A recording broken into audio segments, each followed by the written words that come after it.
Chapter 2492. Translator, Endless Fantasy Translation Editor, Endless Fantasy Translation Translator, Endless Fantasy Translation Editor, Endless Fantasy Translation Translator, Endless Fantasy Translation Editor, Endless Fantasy Translation. Yunjian's flawless face was so beautiful that it made people forget to breathe. Her lips that had never been smeared with lip gloss were as pink as a newborn baby's with a natural pinkish red. Those words, which made one's head feel as if it had been smashed by something, came out from those naturally pink lips. Once the words were spoken, everyone's heart felt like it was being squeezed by someone's hand as their breathing quickened. Lu Fenfen, Suya, Su'er, Wen Zhengyu, and the rest had thought that Yunjian would struggle even if she was slaying God when facing Qi Ling's team of 20 assassins. After all, they had witnessed Qi Ling's team's killer move earlier. With their flawless moves and the near-perfect coordination of Qi Ling's team, it would be impossible for Zhang Tai to dodge their attacks, let alone defeat Qi Ling's team. Lu Fenfen, Suya, and Su'er, in particular, could not help but put themselves in the shoes of the scene when they witnessed such a realistic scene unfolding before their eyes. Hence, they assumed that Yunjian must be having a hard time dodging Qi Ling's team's attacks. Who would have thought that not only was Yunjian effortless, she had counterattacked easily and even snatched their weapons away when Qi Ling's team of assassins attacked her at the same time. If slaying God, the top secret agent in the international secret agent ranking, was only a legendary and terrifying figure that everyone spoke of before this, she was now the top secret agent in the world. Now, Lu Fenfen and the rest had thoroughly experienced Yunjian's ability. If those secret agents and assassins are considered the pinnacle of international capability, then she's the ruler of everything. She's the incarnation of God. Han Jinling, who usually had a way of flirting with girls and was gorgeous and handsome when he was a singer in the entertainment industry, was now tugging at the corner of his shirt nervously as he exclaimed with a pallid face. Lu Fenfen's expression darkened. Why was Chen Sini's friend such a terrifying existence? Was she not just an ordinary person from a small place like Longmen City? How did he know the #1 agent on the international secret agent ranking list? He was the kind of person who treated human life as child's play and killed without hesitation. Lu Fenfen and the others who were watching from the sidelines flashed through their minds. Qi Ling, who had just been knocked to the ground by Yunjian, clutched his abdomen and stood up as quickly as he could. As he stood up, he exclaimed to the other 19 agents. Go! Let's go together. The weapon was snatched away by her. This meant that they were in danger. Once slaying God wielded a weapon, then, just as Qi Ling finished his words, however, Yunjian was already in front of him in a flash. The moment the 9 assassins behind her launched their attacks at the same time, Qi Ling's eyes widened. The dagger in his hand spun a few times in Yunjian's right hand before stabbing into Qi Ling's wrists and ankles, cutting off the most important meridians in Qi Ling's body. Qi Ling, whose meridians had been severed, was no different from a cripple. In the future, he wouldn't even be able to hold a dagger. When the other 9 assassins saw this, they were stunned. Qi Ling was the strongest of them all. He was also their backbone. With their backbone crippled, it would be impossible for them to go against slaying God. This momentary pause was just a momentary pause. The dagger in Yunjian's hand flew past the 9 assassins' necks, taking their lives with the flying dagger. At the same time, Yunjian blocked the attacks of the 3 agents who were coming at her from behind. She flashed past them and grabbed their spines tightly, pinching them through their clothes before tightening her grip and grabbing them. A person's spine was the backbone of the body. Once someone with sufficient strength grabbed the spine and pinched the fatal point, the person would die before he could even make a final sound. This was common knowledge in the world of assassins and agents. Of course, under normal circumstances, killing someone by pinching the fatal point of the spine was only suitable for female agents to seduce them. This was because most people would not be able to pinch the fatal point, so they would need to feel around the person's back for a period of time. If it was someone else who needed to fumble around, Yunjian did not even hesitate for a second to reach out and pinch their vital points. In just 3 short seconds, she had killed the 3 agents who had followed her in quick succession. Her technique had once again refreshed Lu Fenfen and the rest's understanding of agents. At this moment, everyone around them was stunned by Yun Jian's fast, accurate, ruthless, and steady technique. They stood rooted to the ground, trembling violently. Translator, Endless Fantasy Translation Editor, Endless Fantasy Translation. Chapter 2493. In the blink of an eye, Lu Fenfen, Su'er, Suya, and the rest of the 20 top-notch Secret Service assassins were reduced to 7. Yun Jian had severed all of Qi Ling's vital meridians with one slash. With his meridians crippled, he would never be able to hold a dagger or a gun again. In other words, that slash had turned Qi Ling into a cripple. A cripple who was worse than an ordinary person. As for the 9 assassins and the 3 agents, they were killed on the spot by Yun Jian with a single slash. Naturally, the remaining 7 Secret Service agents were no match for Yun Jian. Ha ha ha ha ha, ha ha ha. Qi Ling guffawed when the outcome was decided and the remaining 7 Secret Service agents dared not come forward.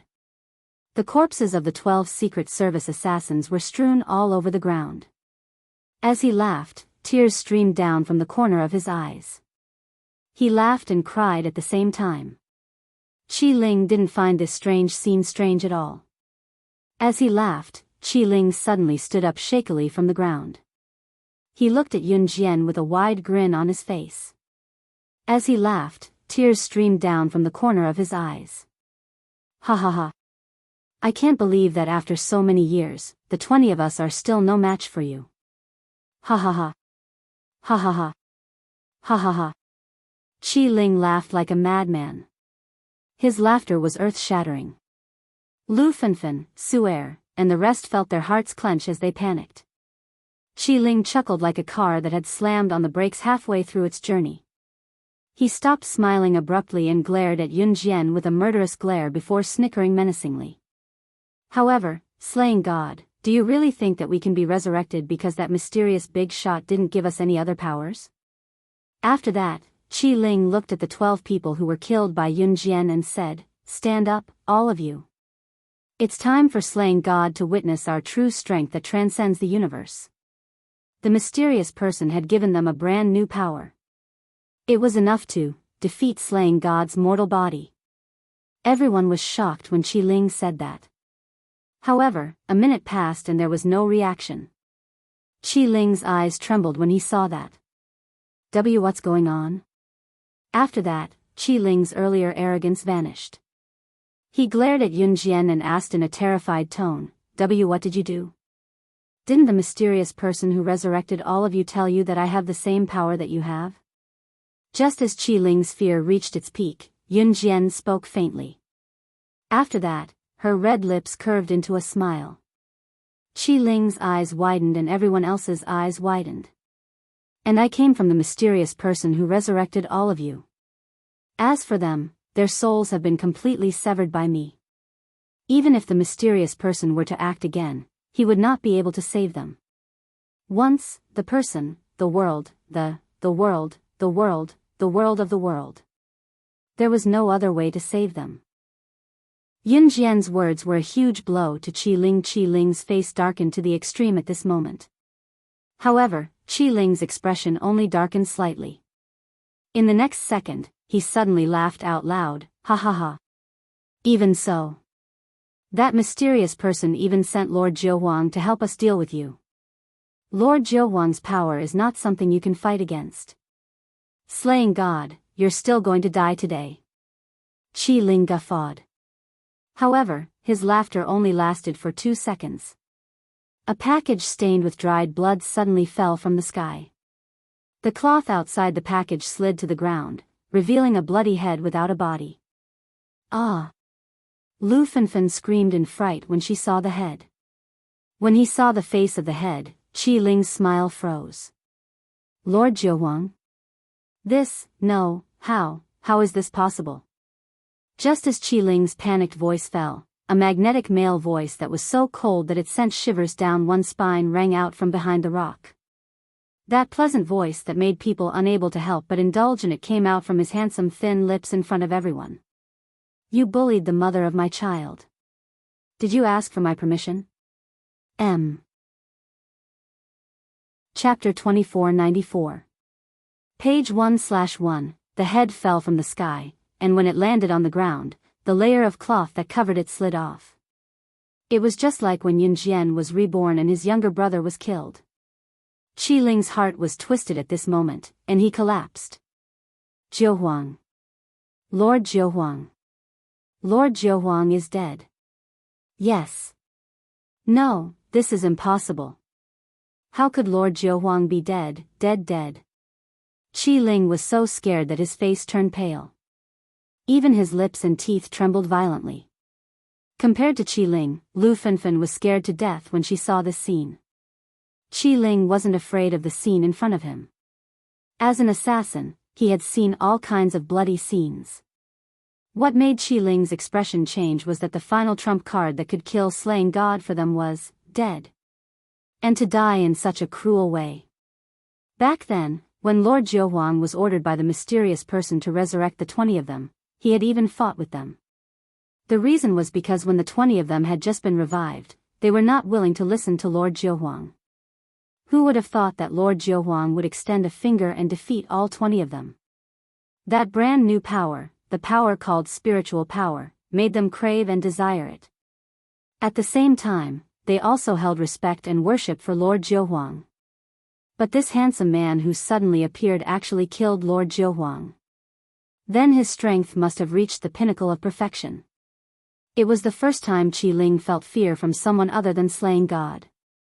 He trembled for 2 seconds and took 2 steps back. He wanted to flee at the last minute. Brother, where are you going? Just as Qi Ling took 2 steps back and was about to escape, a whistle was blown and a male voice suddenly sounded behind Qi Ling. This man's voice carried a hint of joy. As soon as he finished speaking, the sound of a knife entering a person's body followed closely behind. However, Adam, who had suddenly appeared, was holding a long blade in his hand. Just as Qi Ling retreated and was about to escape, he stabbed the long saber in his hand into Qi Ling's heart. The long saber pierced through Qi Ling's chest from the position of his heart. At this moment, Adam's face was still smiling mischievously, but the long blade in his hand mercilessly pierced through Qi Ling's heart. After saying that, Adam flicked the long saber in his hand and said to Qi Ling the last words he heard in his life, "Brother, do you feel good?" These scenes flashed past Lu Fenfen's eyes one after another. Lu Fenfen raised her red nail-painted hand and looked at the scene in front of her with shock and fear. In the next second, her head fell. Because she could not bear with so many things that had just happened, she was completely frightened and fainted.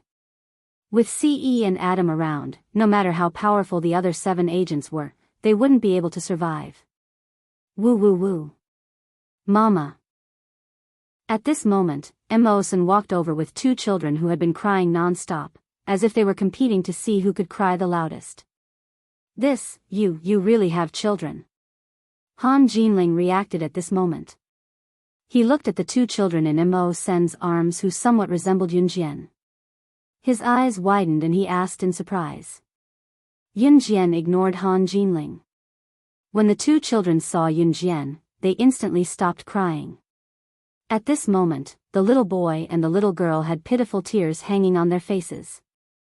They stretched out their hands to Yunjian and cried non-stop. Mo-sen, on the other hand, hugged both men tightly, preventing them from falling to the ground because they arched their backs trying to get into her embrace. He did not want to travel to the Amazon forest or the Sahara Desert. The little boy seemed to know that Mo-sen was holding him tightly, not letting him get close to his mother. In front of everyone, the little boy puffed up his cheeks and blew. He desperately lowered his head to the ground. Mo-sen hugged him tightly and did not dare to let go. At this moment, the little boy's short leg successfully broke free from Mo-sen's arms. He shouted fiercely, "Yeah, scum. Scum, scum, scum." That short leg actually kicked Mo-sen in the face. With this kick, the little boy seemed to have found something fun. He stood upside down, and his clothes were held by Mo-sen so that he did not fall. The little boy's short legs that kicked Mo-sen's face began to kick alternately. It looked like he was taking revenge on Mo-sen for not letting him go to his mother's side. Top reading website, M. Chapter 2495. Young madam, young master is looking for you. Mo Sen, who was kicked a few times by the little guy, didn't have the slightest change in expression as he spoke to Yunjian. Ha ha ha. You, Mo Sen, also have a day like this. After Adam dealt with the few people at the scene, he directly threw the long saber on the ground and walked towards Mo Senator. Walking in front of Mo Sen, Adam reached out and picked up the little guy upside down, and then said to the little guy impolitely, "Hey, kid, call me Big Brother, and I'll take you to find your mother." The little guy, who was less than 6 months old, was picked up upside down by Adam, and he made a very dissatisfied "yaya" sound. "Yo, kid, you have a bit of a temper, you want to fight with Big Brother?" Brother Xiaoxin will. Adam still had a bit of a temper. However, just as Adam's words fell, he suddenly felt a sharp and irresistible killing intent refracted towards him. Adam held the little guy's leg with one hand and held the little guy upside down in front of him. His head slowly moved like a robot to look at the source of the killing intent. But his eyes just happened to meet Siyi's deep black eyes that seemed to want to silence him. "This, young master." Adam's face slowly stiffened at this moment. When he said this, he also picked up one of the little guy's legs and pulled the corner of his mouth. The next second, Adam hurriedly turned the little guy upside down and held him firmly in his arms. Little guy is so cute, haha. Adam said, and reached out to flick the little guy's pink and tender little face. He swallowed the word kid that he wanted to say at the beginning. Sahara Desert for a month, food and accommodation are provided. Pack up, we'll leave tomorrow.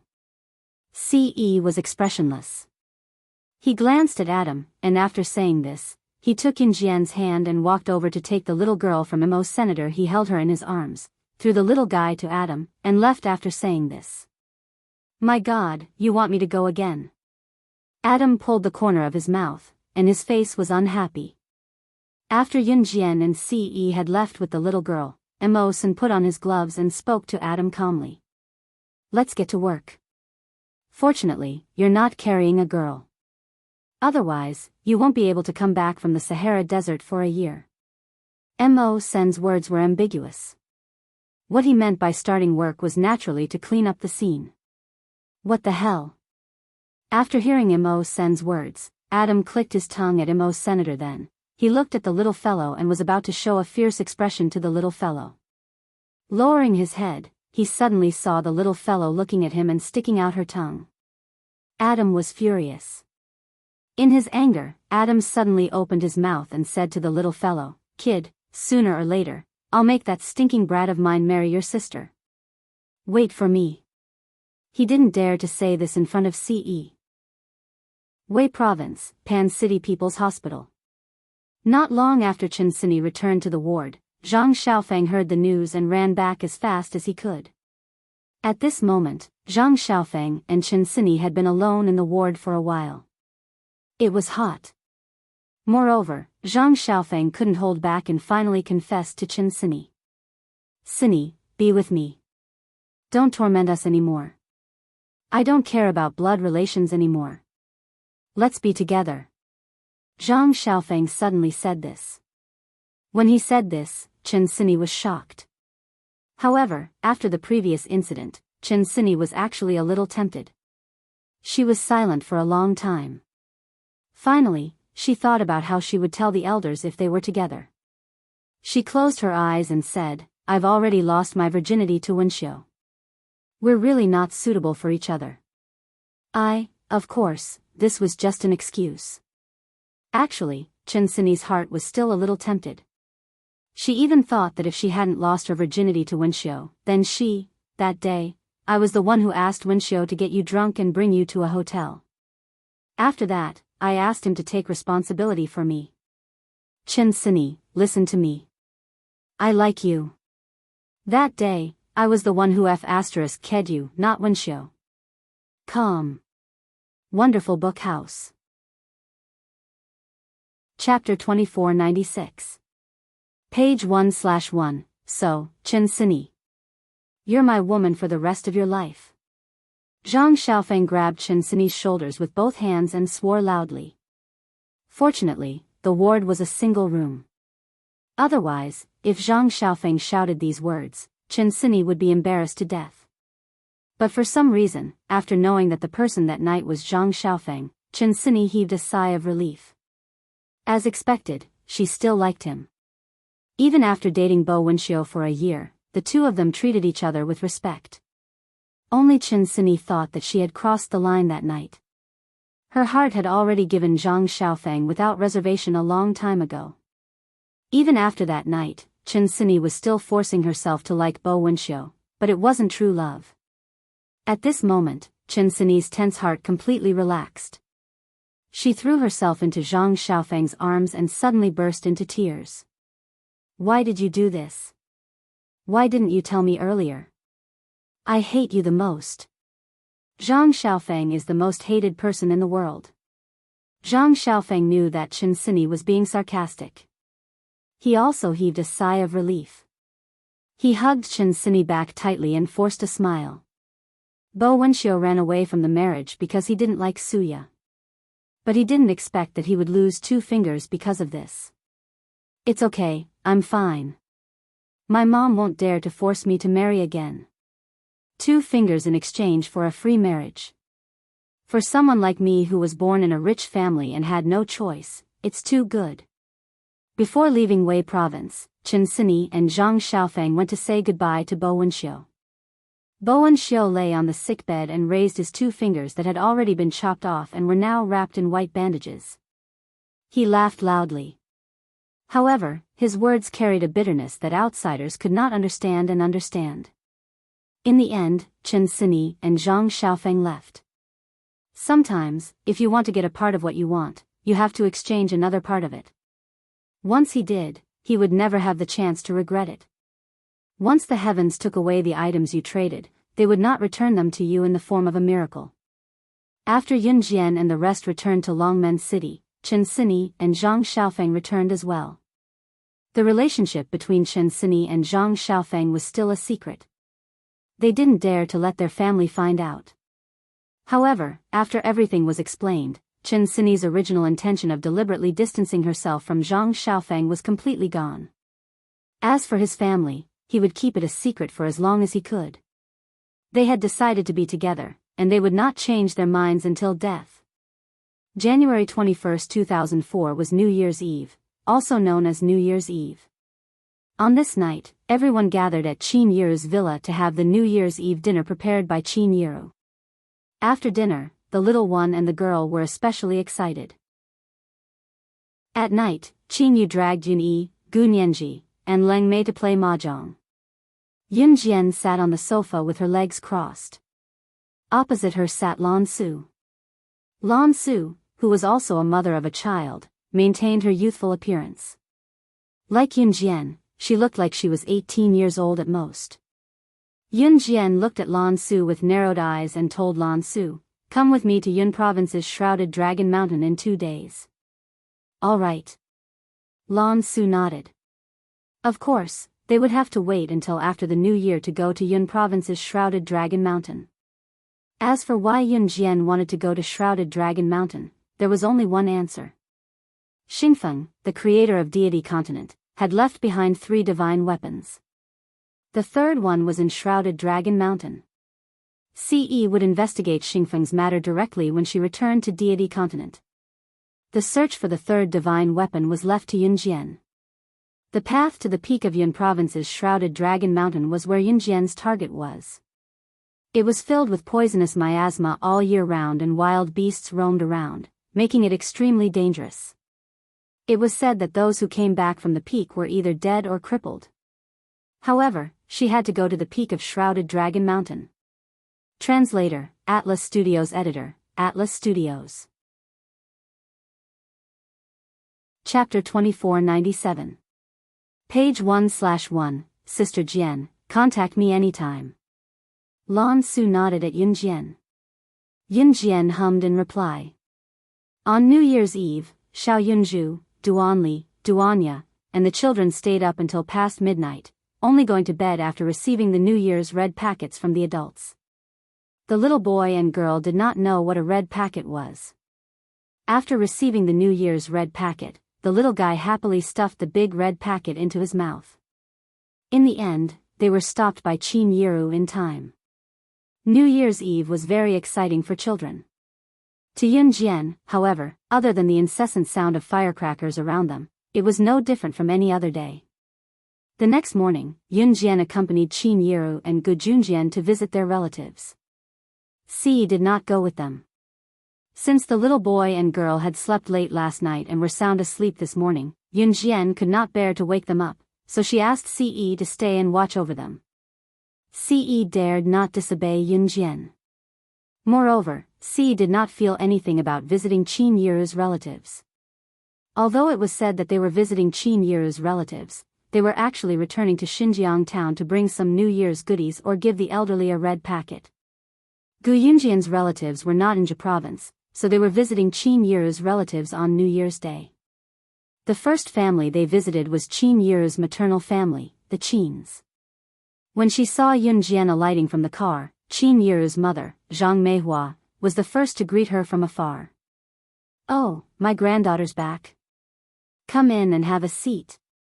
It's been so long since I last saw you. You've grown prettier. You're Yiru's child indeed, beautiful and delicate." Ever since she knew that Yun Jian was the director of new crews, Zhang Meihua had been fawning over her. Humans were like that. When someone you used to look down on became rich, they would forget what they had done to you that you could not tolerate and try to get close to you as if nothing had happened. There were many people who came to Zhang Meihua's house today. They only visited each other during New Year's Day and did not know that they were distant relatives. A normal person would not embarrass Zhang Meihua in front of so many people. At the moment, Zhang Meihua's relatives whom Yun Jian had never met were standing in the yard. They could not help but turn to look when they saw another visit. Judging from the way Zhang Meihua spoke to Yun Jian, anyone would assume that Yun Jian was close to her grandmother. Zhang Meihua was Zhang Meihua's, Zhang Meihua, and Zhang was Zhang Meihua's Zhang house. Yang Zhang's family's Yun Jian had never forgiven Zhang Meihua for what she had done to Qin Yiru. Some people's mistakes could be forgiven, but some people's mistakes were just like those who cheated. They would never be forgiven in their lifetime. Yun Jian had never acknowledged Zhang Meihua as her relative. "Cousin, is this your granddaughter who managed to expand her company overseas at such a young age? Xian Yi, come here. This is your great-aunt's granddaughter. You're the same age." Just as Yun Jian was about to walk past Zhang Meihua to catch up to Qin Yiru, an old woman who was fawning over Yun Jian walked over. She tugged at her granddaughter's hand as she spoke to Zhang Meihua, trying to get closer to Yun Jian. Zhang Meihua knew that Yun Jian did not like her, but she had such a capable granddaughter. Old women from the countryside had no other talents but to brag about such things and compare whose offspring had better grades and prospects. As a matter of fact, Zhang Meihua had already bragged about Yun Jian being New Cruise's director. The old woman who was tugging at a 19-year-old girl was Zhang Meihua's cousin. They rarely interacted with each other. They would only visit each other during Chinese New Year. The 19-year-old girl who was the same age as Yun Jian was the old woman's granddaughter, Zhang Xuani.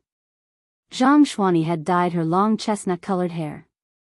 She looked extremely reluctant when she was dragged to stand in front of Yun Jian. The old woman then spoke again. She spoke in an authentic village accent as she tugged at Zhang Xuani to fawn over Yun Jian. "There are only so many young people in your generation. You must get along well with your family in the future. I heard that you're the director of new crews. You must teach my Xianyi more in the future so that she can earn as much as you do." Translator, Endless Fantasy Translation Editor, Endless Fantasy. Chapter 2498. Translator, Endless Fantasy Translation Editor, Endless Fantasy Translation Translator, Endless Fantasy Translation Editor, Endless Fantasy Translation Translator, Endless Fantasy Translation Editor, Endless Fantasy Translation. There was a type of person who thought that since they were your relatives, you had to help them unconditionally so that their family could become successful too. Just like Zhang Meihua's cousin. Even when he said this, there was a tone that sounded as if it was only natural. When she said that, most people would be embarrassed to reject her outright. At that time, Zhang Meihua's cousin, who was the old lady, even reached out to hold Yunjian's hand as if she was doing it for Yunjian's sake.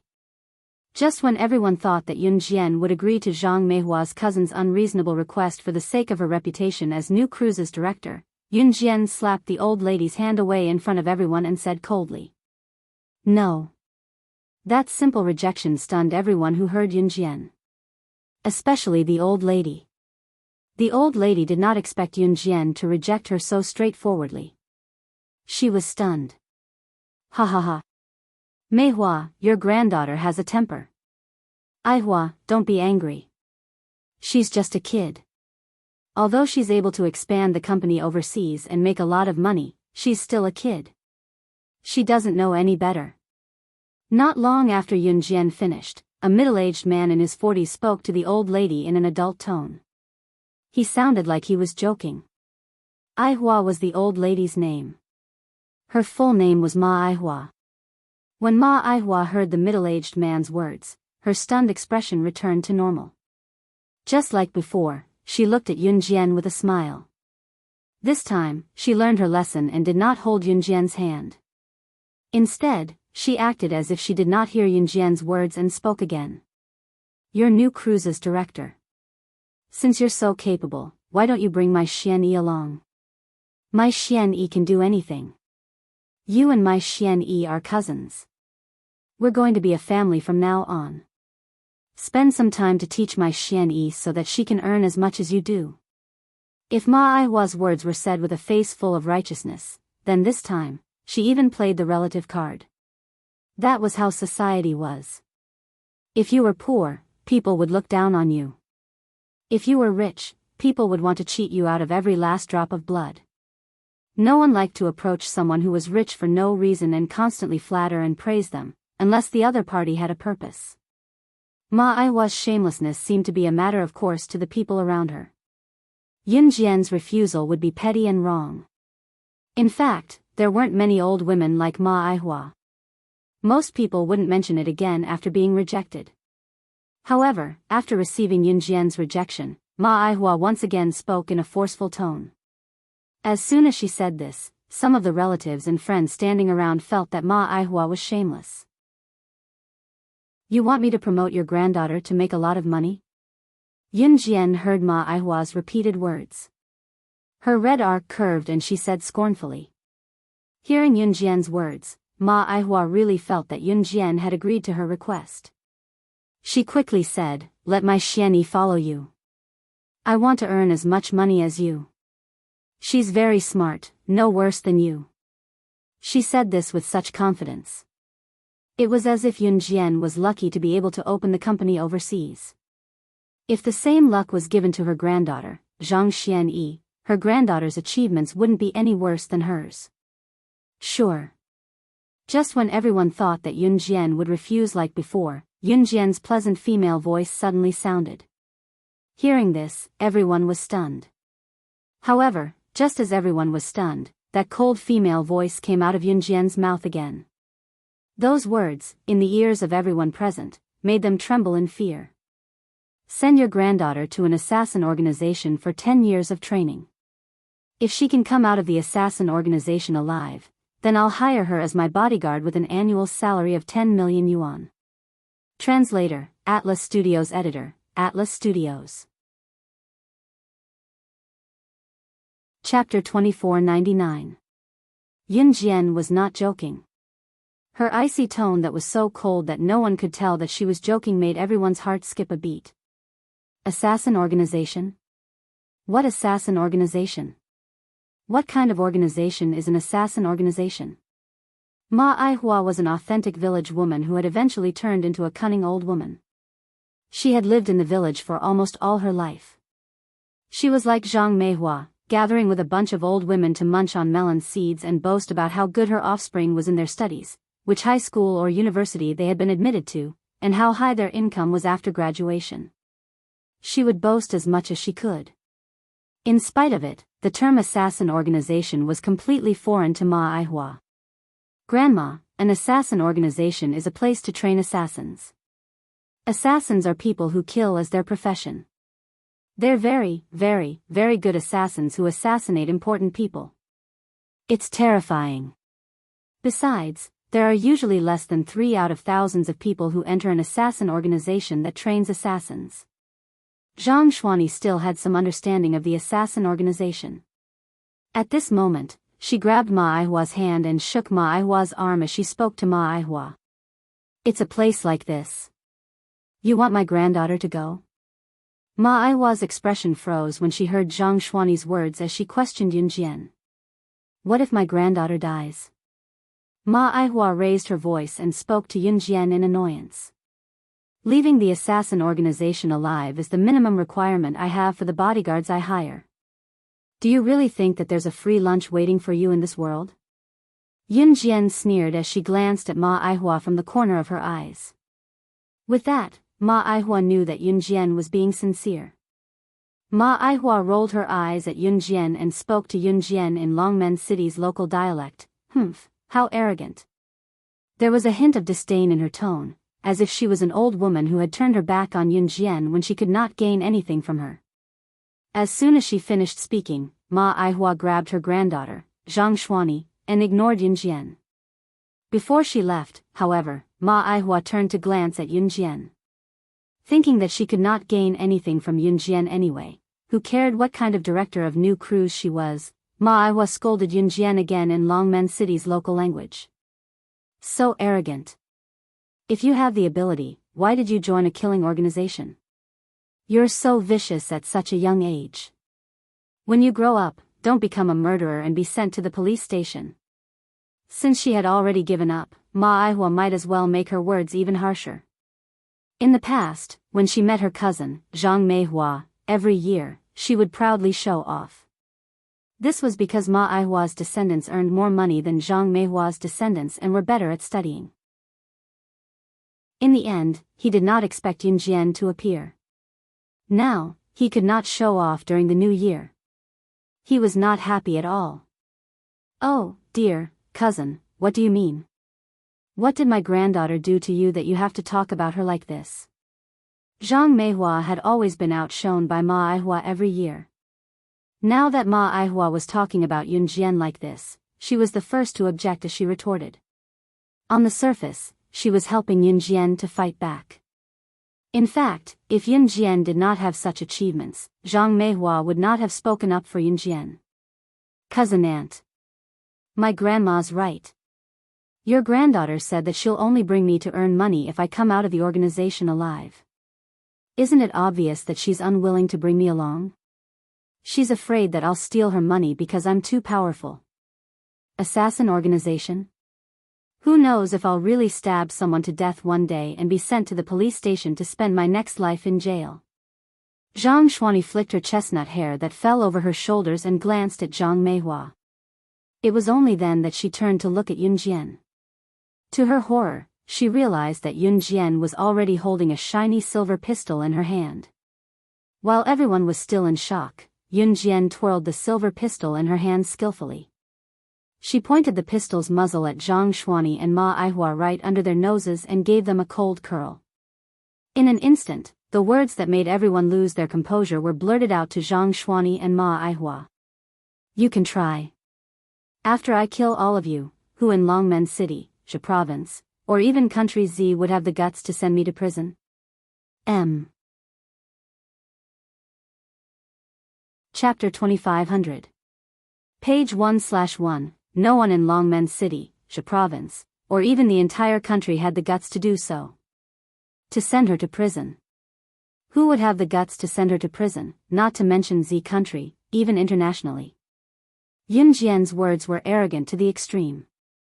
Her brazen words, coupled with her undeniable tone, and the silver pistol in Yun Jian's hand. Everyone present felt like they had been shot and were facing death. You. The wrinkles on Ma Aihua's old, ugly, and yellow face were crumpled like a piece of yellow paper that was crumpled into a ball due to the shock of Yun Jian's action of taking out the gun. It was even uglier than the crumpled yellow paper. That's a gun. That's a gun. Grandma, that's a gun. When Zhang Xuanyi saw the toy in Yun Jian's hand, her expression changed drastically. She grabbed Ma Aihua's hand tightly, squatted down, and hid behind Ma Aihua. Ma Aihua was scared to death as well, her pale face scrunched up as she shouted, "Who's her mother? Don't you care about this child? Don't you shoot." Qin Yiru and Gu Junjian stood aside and watched Ma Aihua's shameless act. "Bah! Who told you to spout nonsense? I think you should take back these New Year's gifts too. Don't come again." Zhang Meihua found a chance to vent her anger. She ran into the house and took out the New Year's gifts from Ma Aihua, a small bottle of the cheapest oil in the supermarket and a carton of milk from an inferior brand, and tossed them in front of Ma Aihua and Zhang Xuani. Take it. Don't come again." Zhang Meihua tossed the cheap gifts back to Ma Aihua and Zhang Xuani. After tossing the gifts to Ma Aihua and Zhang Xuani, Zhang Meihua's anger was vented. Although there were many relatives around, it was obvious that Ma Aihua and Zhang Xuani were the ones who got into trouble first. Instead of calling it a New Year's greeting every year, it was more like Ma Aihua came to her door with cheap gifts to show off in front of Zhang Meihua. Zhang Meihua could not stand her boastful tone and wished she could embarrass Ma Aihua right there and then. Now, the opportunity had presented itself. "Xuani, go get your dad. Let's go. Ma Aihua stepped back, stretched out her hand and pushed Zhang Xuani.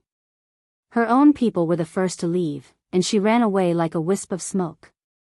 He looked like he was afraid that he would be shot to death by the gun in Yunjian's hand if he was one step slower. Zhang Xuani was also afraid.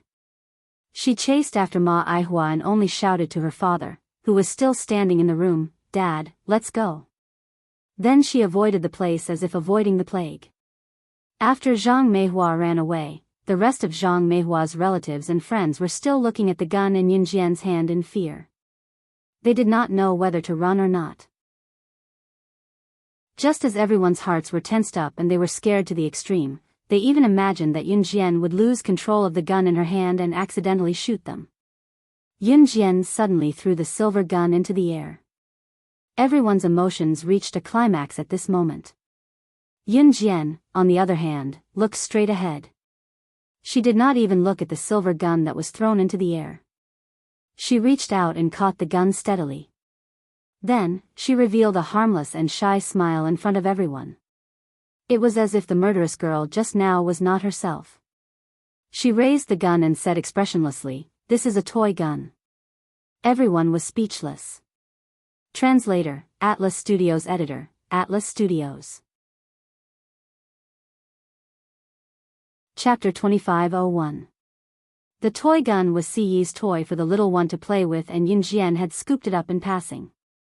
At that time, everyone was in a daze. Ma Aihua and Zhang Xuani had been scared away by a toy gun that had no lethality. At this moment, a black line appeared before everyone's eyes. If nothing went wrong, there would be news after the new year that Ma Aihua and Zhang Xuani were scared away by Zhang Meihua's granddaughter's toy gun. It would even be treated as a joke. However, these were matters for the future. After paying New Year's greetings to her relatives in Xinjiang town, she returned to Longmen City. Qin Yiru did not have many relatives, and some distant relatives had already cut off contact with each other. Therefore, she went back to Longmen City after paying New Year's greetings to the few families she was in contact with. At night, Qin Yiru made handmade dumplings. She kneaded the dough and rolled it into a big and thin round surface with a tool before printing it into small dumpling wrappers. All of these were handmade by Qin Yiru. Yunjian went over to help along the way. "You have to make the dumplings like this. Wrap them in diagonally. You have to wrap them tightly when you wrap them diagonally. Otherwise, when you cook the dumplings later, the wrappers won't stick together and the fillings in the wrappers will be a mess." Qin Yiru demonstrated as she patiently taught Yunjian how to make dumplings. It was a pity that making dumplings was a profound knowledge to Yunjian. The dumplings she made were either crooked or scattered. Before she could pick them up, the celery, tofu, and meat filling had already spilled out. "It's okay, I'll fix them for you." Qin Yiru turned her head away and stifled a chuckle. She then turned back to take the unshaped dumplings that Yun Jian had made and helped Yun Jian fix the shape of the dumplings. Although the dumplings that Qin Yiru had fixed looked much better than those made by Yun Jian herself, they were still rather ugly. At least they could be cooked in the pot. Ce and Gu Junjian were sitting on the sofa in the living room. In front of the sofa in the living room, there was a color TV. At this moment, the TV was playing a movie about special forces. There were many foam mats on the floor between the sofa and the color TV. Xiao Yunju, Duanli, Duanya, Qin Yiru and Gu Yunjian's babies, as well as the little fellow and the little girl, were all sitting on the foam mats. Except for Xiao Yunju and the other children were crawling around on the foam mats. At this moment, Yun Jian came out of the kitchen with the dumplings she had made.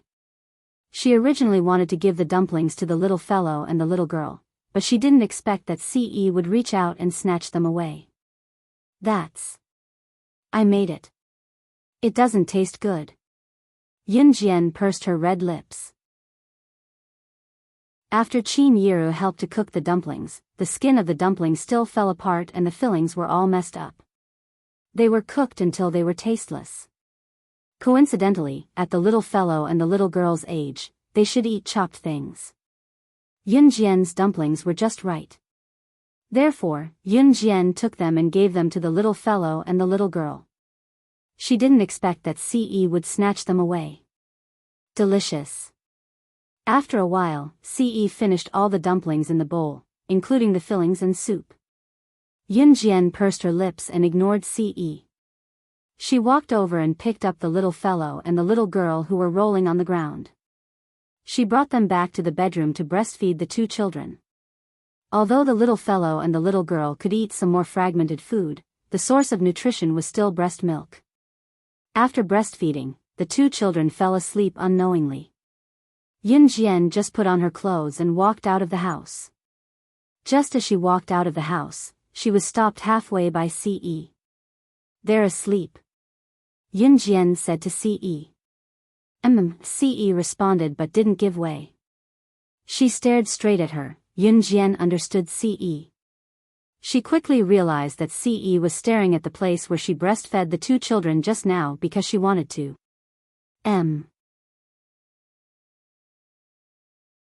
Chapter 2502. Page 1/1. In the end, Yun Jian fulfilled Ce's perverted request. When they went downstairs again and reached the staircase, Yun Jian tugged at her clothes on purpose, afraid that someone would notice something fishy. Ce, on the other hand, had a hand in his pocket as if nothing had happened as he held Yun Jian's hand and went downstairs. He looked like he was afraid that others would not know what an embarrassing thing he had done just now. Beneath that handsome face that was enough to provoke people to beat him up and anger both men and gods alike, the curve of his handsome face rose, and a satisfied smile appeared. "Xiao Jian, are Yuan and Mingyu asleep?" Qin Yiru asked Yun Jian as she cleared the dishes. They're asleep." Yun Jian nodded. "I'll sleep with the kids after I clear the dishes. I've left the dumplings in the pot for you guys. They're still warm. Go eat them, they won't taste good when they get cold," Qin Yiru said. Yun Jian nodded and went into the kitchen with Ce to scoop the dumplings that Qin Yiru had left in the pot. Other than Qin Yiru's house, Qin Yu's house was lively as well. Yun was currently in Qin Yu's house with a scarf wrapped around his chest as he washed the dishes by the kitchen sink. "Beat him up. Beat him up. Scumbag. I'll give you a box of my latest drug. It won't hurt, I'll send you to hell with one bite." Yun was washing the bowls and chopsticks from the candlelight dinner he and Qin Yu were having tonight when he turned to see Qin Yu, who was sitting on the sofa in the living room, hugging a teddy bear and whacking it while watching the cliched romance movie on the TV angrily. He smiled knowingly as his tall frame stood in front of the kitchen sink to wash the bowls and chopsticks skillfully. Yun had been staying at Qin Yu's house for the past 2 days, spending time alone with her. If he were to ask where Gu Nianji, Leng Mei, and the others had gone, of course, it was because they had been chased away by Yun. It was New Year's Eve. He could not let these eyesores disrupt his great opportunity to be alone with his Qin Yu. Blood Doll Organization. The leader of the Blood Doll, Di Lin, was sleeping on his bed. He was reading the international news with a newspaper in his hand. Outside the Blood Doll organization, Leng Mei rushed in angrily. Leng Mei, why are you back? Ruo Yin, who was also known as the sharpshooter of Blood Doll, asked when she saw Leng Mei. Leng Mei had a fight with Di Lin some time ago, so she went to Qin Yu's house in a huff. When she left, Leng Mei roared, I'm never coming back. I don't want to see that idiot Di Lin again. Who would have thought that Leng Mei would come back? Humph, how dare that guy chase me away and threaten me with Sister Jian. So what if he's Sister Jian's brother? I'm going to kill him next time. Leng Mei clenched her fists and spat viciously. Just as she finished speaking, Leng Mei suddenly moved closer to Ruo Yin's ear and asked, Ruo Yin, where is the leader? In the bedroom, Di Lin put down the newspaper in his hand and was about to get out of bed. The door was suddenly opened. Rubbing his head, Di Lin thought that it was his subordinate who came to deliver supper to him, so he said, put it at the door. He did not do anything the last time and Leng Mei was already pissed. She shouted angrily, I'm never coming back. I don't want to see that idiot Di Lin anymore. I'll fight you if you dare look for me, and ran away. Di Lin still did not know what he had done wrong. Rubbing his head, Di Lin had just closed his eyes when he opened them again. The person who opened the door suddenly came in and locked the door. The door to the east and west room. Didn't you hear? Just as Di Lin raised his voice and poked his head out in annoyance, he saw Leng Mei taking off her jacket seductively. She was wearing a sexy red dress under the coat. She wore nothing underneath. She tugged at the red dress and put her hand to her red lips in a seductive gesture as she walked over barefooted. Di Lin was mesmerized. Just as Di Lin was mesmerized, Leng Mei flipped over and sat seductively on Di Lin with the blanket between them. Leader, I missed you so much. Translator, Henyi Translations Editor, Henyi Translations. Chapter 2503. Leng Mei reached out a finger and gently tapped Di Lin's chest. She pushed Di Lin, who was sitting on the bed, onto the bed. Leng Mei was rather proactive, but she was unusually proactive today. Did she not say that she never wanted to see him again? Di Lin knew that Leng Mei would come back or he would have gone to her long ago. He was not used to Leng Mei's initiative. Di Lin grabbed Leng Mei's wrist. His pale and handsome face couldn't help but ask, where did you go? The pleasant atmosphere was ruined by Di Lin just like that. Leng Mei's face darkened as she flipped off Di Lin to sleep on the other side of the double bed with a pout. How boring. As she spoke, she leaned over and rested a hand on the blanket to take the glass of water that Di Lin had just drunk from on the bedside table and took a few gulps. I'm so pissed. I didn't even get a sip of water when I was chased out in the wee hours of the morning yesterday. Chief's the best, I don't have to worry about food and clothing here.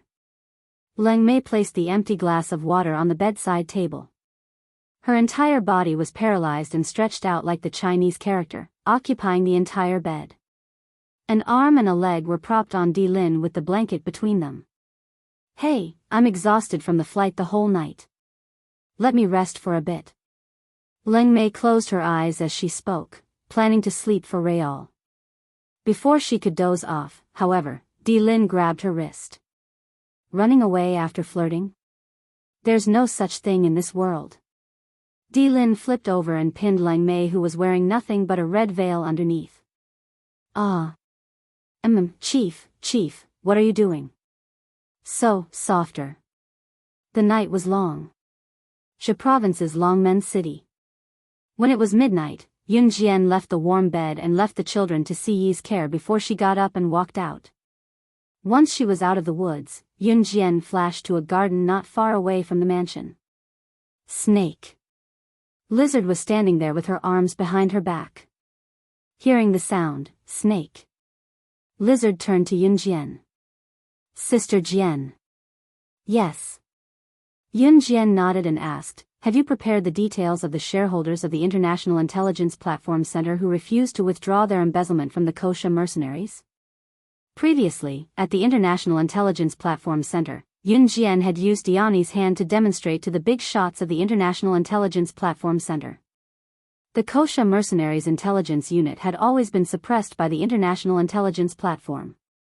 If the forces behind Diani's intelligence team were not the Kosha mercenaries, those old bastards would have been even more ruthless. Some time ago, the chairman of the International Intelligence Platform Center had called for an emergency shareholders meeting to immediately withdraw the embezzlement of the Kosha Mercenaries intelligence team. However, some stubborn shareholders refused to do so. Yun Jian planned to make those old men pay the price today. The stubborn shareholders refused to back down because they thought that slaying God would never interfere in this matter. Otherwise, what would he be doing? In this world, there were always some people who held on to a fluke mentality, thinking that their luck wouldn't be so bad. It's ready. It's all here. Snake. Lizard passed a stack of documents to Yun Jian. By then, Yun Jian had removed her jacket to reveal the tight-fitting outfit she was used to wearing when she went on missions in her previous life.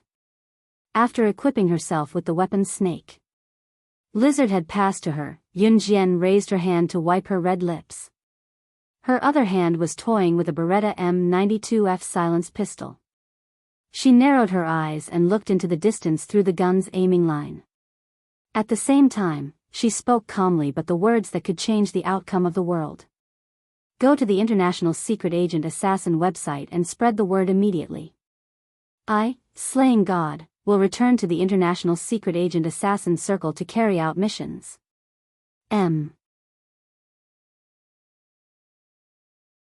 Chapter 2504. Translator, Endless Fantasy Translation Editor, Endless Fantasy Translation, page 1/1. Since her rebirth, Yun Jian had been roaming the world's pinnacle as slaying God, but she had never accepted a mission with a high reward from an international assassin website. In other words, although Yun Jian had always been around, the 1027 assassination missions she completed and the 109 assassin organizations she annihilated were all completed before her rebirth. Since she did not accept any missions from the International Secret Agent Killer website, it meant that as slaying God, all the records that were recorded in her files were completed by her a few years ago. In the years that followed, slaying God had never accepted a single bounty mission. She could be considered as having retired from the International Assassin Circle. To put it simply, she would not accept the mission no matter how much money she was offered. Slaying God had retired for many years. Letting Snake, Lizard say this meant that Yun Jian was returning to the Assassin Circle to carry out missions again. Yes. Sister Jian. Snake. Lizard answered loudly when she heard Yun Jian. After Yun Jian was done preparing all her equipment, a pair of sunglasses appeared with a flick of her wrist. She put them on gently. Get ready to go. After putting the sunglasses on, Yun Jian walked to the Ferrari sports car not far away and pulled open the door to the driver's seat to get in easily. Snake. Lizard followed Yun Jian to the front passenger seat of the Ferrari sports car. The fiery red LaFerrari sped away like a flash of lightning. As the shareholders of the International Intelligence Platform Center, they had offended many people on a daily basis.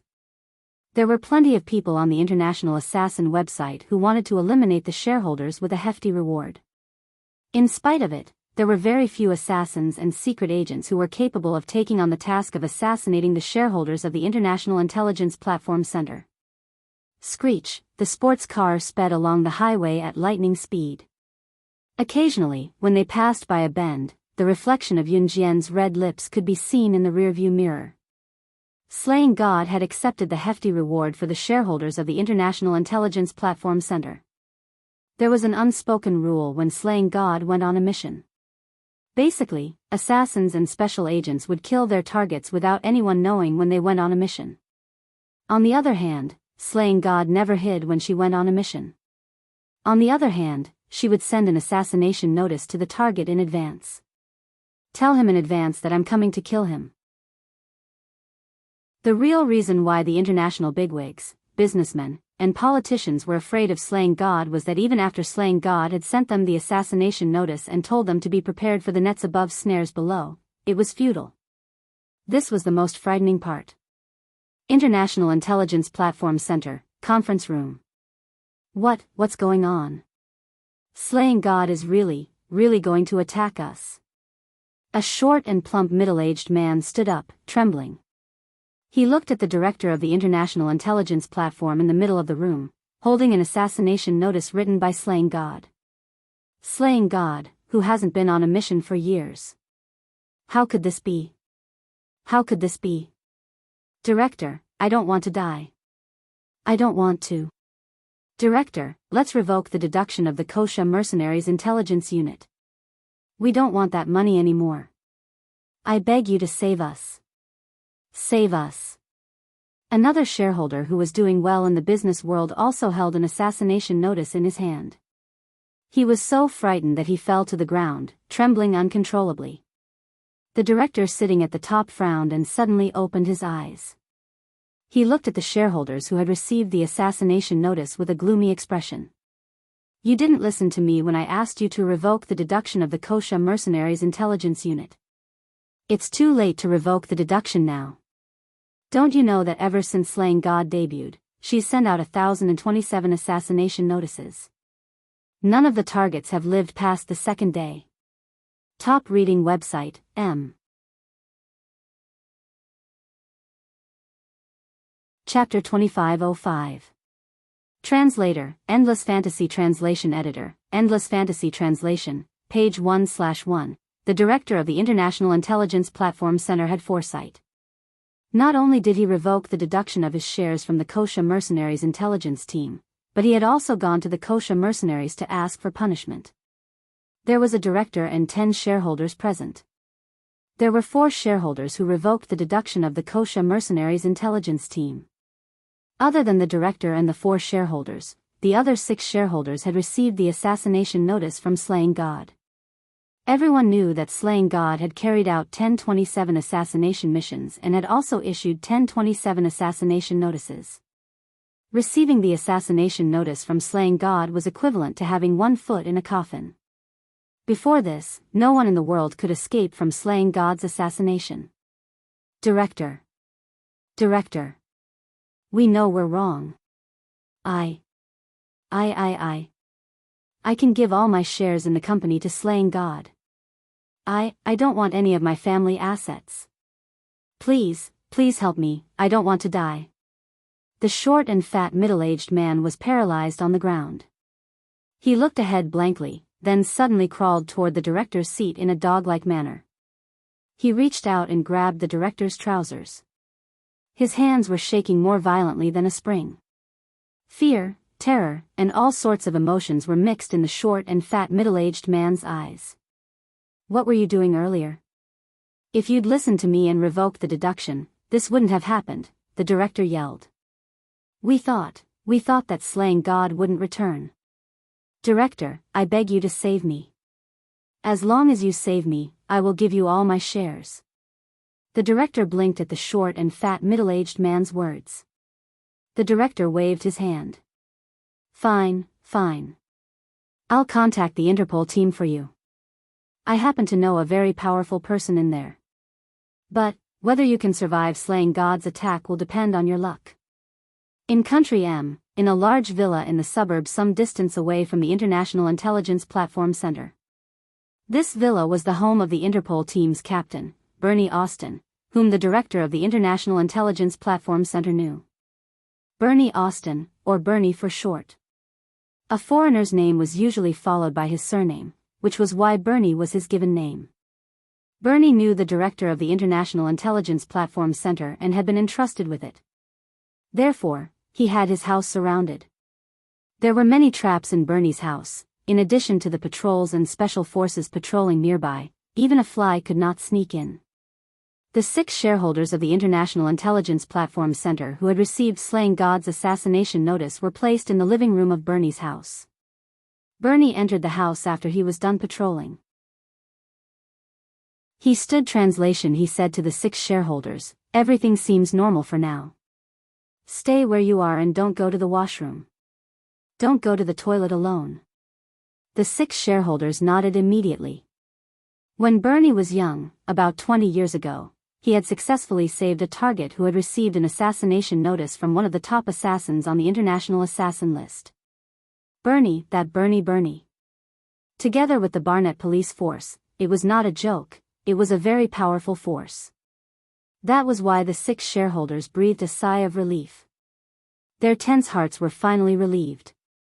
At that moment, one of Bernie's direct relatives, a young lady in her 20s, who was sitting on the sofa, asked Bernie in a questioning tone. "Uncle, is slaying God really that powerful that you and so many outstanding elites have to fight her?" This young woman was Bernie's niece. Her name was Bailey Austin. Beryl had been spoiled since she was young. She had always admired her uncle, Bernie. She even thought that her uncle was the most powerful person in the world. That was why she said that. After Beryl finished speaking, Bernie rubbed his forehead and solemnly said to Beryl, "Don't worry. She's more than powerful. Today, I've mobilized members from 3 Interpol teams, and they're the most outstanding members of my Interpol team. It's still unknown if they can hold slaying God off for 10 minutes. Translator, Endless Fantasy Translation Editor, Endless Fantasy Translation. Chapter 2506. Beryl shrieked at Bernie's words, "Uncle, how powerful is your criminal police force? Can't you fight her alone?" Beryl was in disbelief. Bernie sighed, shook his head, and didn't say anything else. The director of the International Intelligence Platform walked into the villa. "Old Bernie, how's it going?" the director asked worriedly.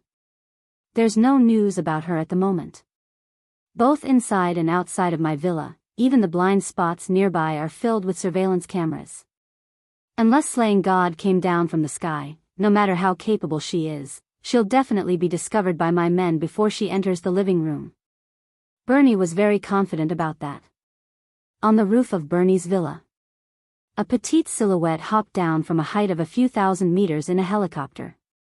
The petite silhouette grasped the wind speed, humidity, and any other factors and conditions that would affect the accuracy of her landing.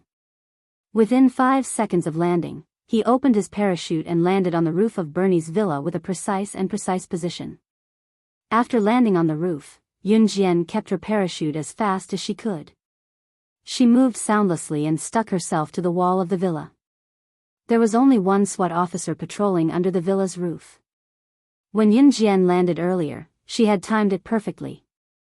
The moment she landed and stuck herself to the wall, the SWAT officer happened to walk to the side. Yun Jian's figure that flashed past was the SWAT officer's blind spot. As expected, Bernie was not a simple person. It was almost unheard of for someone to sneak in from the sky. However, for safety's sake, Bernie still sent a SWAT officer to patrol the villa's roof. Yun Jian stuck close to the wall and followed the SWAT officer around the cover. Just when the SWAT officer walked to a spot where the SWAT officers patrolling under the villa could not see, Yun Jian silently rolled toward the SWAT officer. She placed her hand on his head swiftly like an eagle's claw while her other hand covered his mouth from behind. Within a second, Yun Jian's hand slid from the top of his head to his neck and snapped his neck. Dragging him to a dark place, Yun Jian leaned against the corner of the wall to hear the sound from the stairs. After confirming that there was no one around, Yun Jian held onto the wall with one hand and hung her body in the air by the window under the eaves. Her other hand unlocked the window at lightning speed and flipped through the window.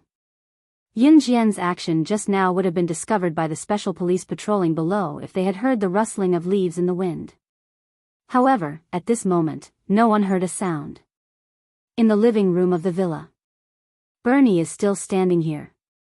Suddenly, the police officer's voice was heard from outside the house. It's slaying God. Slaying God was here. Slaying God has been found." Hearing this, Bernie turned around and told the 6 shareholders, "Stay here and don't move." He held his pistol and rushed out of his villa as fast as he could. "Captain. It wasn't slaying God. Go back quickly. We've fallen into a trap." Just as he rushed to the scene where the voice came from, the shouting SWAT officer was holding a butterfly knife in his hand as he screamed with his eyes wide open. Bernie roared and ran back to the living room as fast as he could. He saw his niece Burial and the director of the International Intelligence Platform Center lying on the ground, paralyzed and trembling in fear. The 6 targets of slaying God, the 6 shareholders of the International Intelligence Platform Center, were lying in a pool of blood. Their eyes were wide open as they died with everlasting regret. There was a piece of white paper with words written on it on the wooden table. The paper was pinned to the table by a dagger. Bernie's heart skipped a beat. He walked forward quickly and saw the words written in red ink on the white paper. The words were written in a carefree manner, but they gave off a sense of terror. Target killed, handwritten by slaying God. M. Chapter 2507. Translator, Endless Fantasy Translation Editor, Endless Fantasy Translation, page 1/1, Translator, Endless Fantasy Translation Editor, Endless Fantasy Translation. He had heard of slaying God's method of completing missions and that ordinary people could not even see her shadow. Initially, Bernie thought that he would be able to face slaying God head-on after so much planning. Even if he could not defeat her, he would at least be able to hold her back for 10 minutes. What Bernie did not expect was that he would be utterly defeated by slaying God. Forget 10 minutes, it was not even a second. He could not even see slaying God's shadow. When his underling shouted, "Slaying God is here," Bernie did not even have the time to check before dashing out. Moreover, unless slaying God had really descended from the sky. Otherwise, no matter how powerful she was, she could only attack from outside the door. That was also the reason why Bernie, the captain of the International Police Force, fell for her trick. Not only was slaying God powerful, but she also knew how to read people's minds. From the moment she created the illusion that she had snuck in from outside, she had already guessed that Bernie would definitely dash out of the house based on his personality. "Did you see slaying God just now?" Bernie raised his voice and looked at his niece Beryl and the director, who were huddled on the ground in fear. "And no, I didn't see them. T-Uncle and the rest died suddenly. It was just a blink of an eye. When I opened my eyes, they were dead. They were dead." Sob, Beryl hugged her body tightly in fear as she shuddered. There was a hint of sobbing in her voice. She was so frightened that she had lost all feeling in her body. "What about this flying dagger? Where did it come from?" Belle asked before Beryl could finish her sobbing. I saw it. The staircase. It came from upstairs." The director pointed at the top of the stairs with a trembling finger. Using all the strength he had left in his life, he uttered the words that scared him out of his wits. "The staircase, upstairs, in the sky, in the sky. She came from the sky." Bernie was suddenly enlightened. He held his pistol and rushed out of the villa, only to see the girl in the sky holding the rope hanging from the helicopter with one hand. He couldn't see her face clearly because she was wearing a pair of sunglasses. Grabbing the rope that hung down from the helicopter with one hand, Yun Jian, who was hoisted higher, was not at all afraid. With a touch of her red lips, she flashed a taunting grin at Bernie. In the next second, he grabbed the rope with his other hand and quickly climbed from the bottom of the rope to the top of the rope. With a simple somersault, the helicopter was already a few hundred meters above the ground. He took advantage of the momentum and somersaulted into the helicopter. His movements were extremely smooth, so relaxed that it was unbelievable that a person could do it. Bernie shuddered violently. She watched as Yunjian left, but there was nothing she could do. The next day, international news agencies of all sizes spread the news. Slaying God, the number 1 on the international secret agent ranking, had returned. She had returned and killed the 6 shareholders of the International Intelligence Platform Center who had maliciously embezzled the Kosha mercenaries' intelligence team. As soon as the news came out, it instantly replaced the media's reports on the celebrities in the entertainment industry. Everyone turned their attention to this matter. In the next few months, all the companies and enterprises that had embezzled the Kosha mercenaries' foreign cooperation projects returned all the embezzled funds to the Kosha mercenaries. Some companies and enterprises even returned the embezzled funds to the Kosha mercenaries after hearing the news. They even offered hundreds of millions of USD in cash to show their sincerity. Just like the directors of the International Intelligence Platform Center, they took the initiative to apologize. Slaying God's name swept through all the major international news media. Even all the programs that reported on the entertainment industry were taken off the air and switched to Slaying God's program. At this moment, Yun Jian, who had caused a global storm, was sitting in a coffee shop in River City's university town. Outside the coffee shop, Mo Bufan and the rest from the martial arts club who had just reported to the university received the news of Yun Jian's return. They seemed to have gathered for a gang fight. Under the attention of passers-by, they rushed into the coffee shop and rushed to Yun Jian. "President, you're finally back." Top reading website, M. Chapter 2508.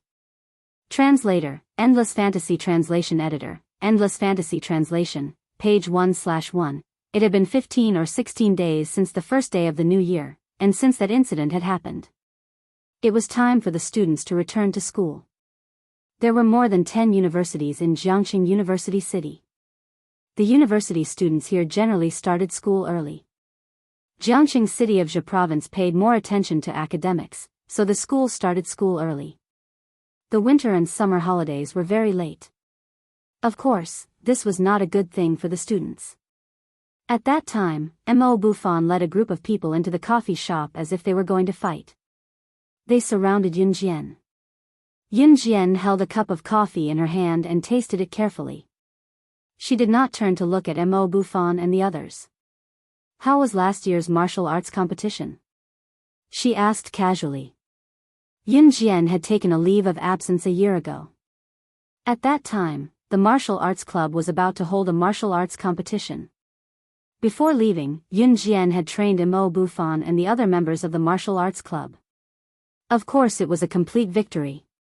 "President, you don't know, but after our martial arts club won a complete victory last year, we represented all the universities in Jiangxing City and participated in the provincial martial arts competition.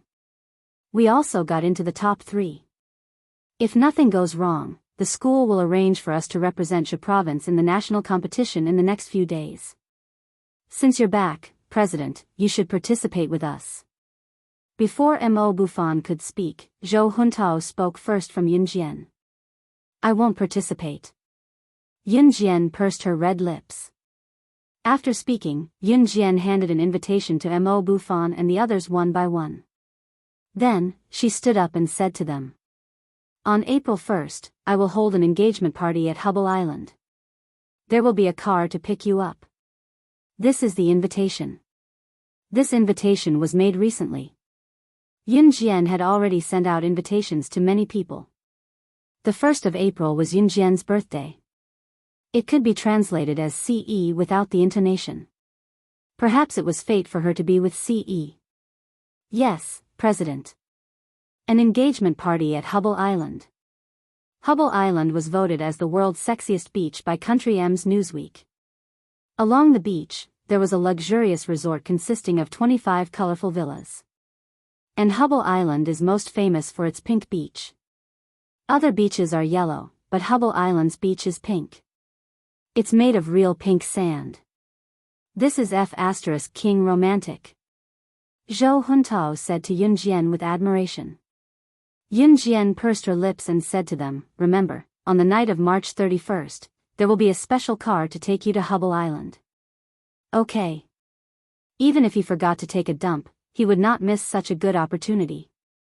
A free vacation on Hubble Island, haha. Zhou Huntao laughed wretchedly. "All right, wipe your saliva." As an educated young master, Mo Bufan couldn't stand it any longer. He took a tissue and handed it to Zhou Huntao. Hearing this, the rest of the martial arts clubs burst into laughter. It was almost the middle of February, and there was still about a month and a half before the engagement party. Less than a week after Zhou Huntao invited Yun Jian to participate in the national martial arts competition with them, the school sent a notice to Zhou Huntao, Mo Bufan, and the others to pack their luggage overnight and rush to the national martial arts competition. Because they were notified in advance, they were not in a hurry. Although Yun Jian did not participate, she was invited by Mo Bufan and the others to watch the competition. This time, the venue of the competition was in Liao Province. Liao province was not close to Zhe province, so they took a train for nearly 20 hours to get there. The winter in Liao province was much colder than Zhe province. That was the north, so it was naturally incomparable to the south of Zhe province. After arriving at the venue of the competition in Liao province, Mo Bufan and the others planned to familiarize themselves with the competition venue. It's the people from the shrine, hey! Just after Mo Bufan and the others arrived, a group of members who also carried the signboard of the martial arts club walked over from the opposite side and greeted Mo Bufan and the others. This group of people was also from a martial arts club. They were the martial arts club sent by Zhe province to participate in the National Martial Arts Club. Other than the martial arts club formed by Mo Bufan and his group, who were in the top 3 of the provincial competition, the other martial arts clubs formed by the top 3 of the provincial competition. Shrine was the name that Yun Jian came up with for the club. This group of people was the second-place martial arts club in the provincial competition, the Combat Society. The captain of the Combat Society was a chubby man named Diao Xiaozhan. Diao Xiaozhan's nickname was very interesting. His companions all called him Principal Diao. It could be understood as running around with the principal in his mouth. At that time, Diao Xiaozhan walked over and high-fived Mo Bufan. He glanced around and saw Yun Jian, who had not appeared in the previous competition. He asked Mo Bufan in surprise, Mo Bufan, is this your little girlfriend? After Mo Bufan heard this, he quickly shook his head and then said something that shocked Diao Xiaozhan and the others. She's the one I told you about, the strongest president of our martial arts club. Top reading website, M. Chapter 2509. She's the president of your martial arts club? The one you told us about during the provincial competition last time. The valiant female president who kicked the door of the club that bullied you in order to avenge you? Diao Xiaozhan was stunned after hearing Mo Bufan's words. Then, he spoke in a daze. After that, Diao Xiaozhan touched his nose and looked at Yun Jian's thin and weak body with a surprised expression. From your previous description, I thought she was a valiant and burly girl. I didn't expect her to be. You really can't judge a book by its cover. Come. We're all friends. We haven't gathered for a while since the provincial competition. There's someone selling grilled sausages outside the arena. I'll stop him and let's have a small meal first. Because we have to gather later, it's not good to run far. Let's go to the restaurant in the evening. I'll treat you guys to a meal. Diao Xiaozhan didn't say much about Yun Jian. He was also a relatively bold fatty. After saying this, he ran out to stop the old lady who was selling grilled sausages. After a while, Diao Xiaozhan ran back with a lot of grilled sausages in his hands. Come. I'll treat you guys. Yun Jian didn't argue and took the grilled sausages. At this time, Diao Xiaozhan and Mo Bufan were talking like old friends. In fact, Diao Xiaozhan and Mo Bufan only met once during the provincial competition last time. However, some people, although they only met once, could be like old friends who had known each other for half their lives. In fact, they were bosom friends, destined to be friends. Hey, it's the Lobster Club from the same province as us. At this time, a girl from the martial arts club saw a group of people walking by not far away and said to everyone, "Hey! You guys are here too." After the girl said this to everyone, she stretched out her hand to greet the people from the Lobster Club. In this martial arts competition, there were only 3 martial arts clubs from each province that were qualified to participate in the national competition. The top 3 of Zhejiang province's provincial competition last time were all here. The group of people walking by not far away was the Lobster Club that ranked first in Zhejiang province's provincial competition last time. They were also the champions of Zhejiang province's provincial competition. Logically speaking, when everyone came out to participate in the national competition and met people from the same province, there would always be a sense of closeness. However, the female president of the Lobster Society took the lead and snorted loudly. Then, she turned her head and walked away. The girl's hand stopped in midair, and the air froze. F***ck, how can they bully people like this? How can they? Zhou Huntao was the first to feel displeased. It's okay, it's okay. The girl quickly stopped Zhou Huntao. This girl's name was Yuan Pingping. She was very honest and friendly. Her looks weren't bad either. Although she wasn't a peerless beauty, she was still pleasing to the eye. The president of the Crayfish Society is called Long Xinyan. I heard that she likes to eat crayfish very much, so she named the society this way. The people in her society don't like to talk to people. Mo Buffon explained to Yun Jian. Yun Jian had never participated in the competition before, so she naturally didn't know anything. Okay. Yun Jian nodded. 10 minutes later, all the martial arts clubs were gathered here. They're here, the judges are here, someone shouted. At this time, a few judges who were dressed very conspicuously entered the venue. The competition wasn't going to be held immediately today, so the judges were here to familiarize themselves. At this time, a few judges entered the venue. When she saw a foreign woman in her 20s, Yun Jian narrowed her eyes. This was none other than the niece of the previous Interpol team's captain, Bernie Beryl. However, Yun Jian wasn't surprised. This was because Bernie's niece was learning martial arts from Z country. Yun Jian had seen a brief introduction of Beryl in Bernie's detailed information. Translator, Endless Fantasy Translation Editor, Endless Fantasy Translation. The moment Beryl entered, Long Xinyan, the president of the Lobster Society, suddenly raised her voice smugly and spoke to her companions in a boastful tone, flaunting her knowledge. Did you see that? That judge is the niece of the Interpol team's captain. My parents even brought me to her house as a guest before. That's why she knew so much. Did you know that during this period of time, there's a huge uproar about slaying God, the #1 on the international secret agent ranking, returning to the secret agent circle? The first mission she carried out after returning was related to Beryl. Beryl, that's someone who has seen the true face of the #1 on the international secret agent ranking, slaying God.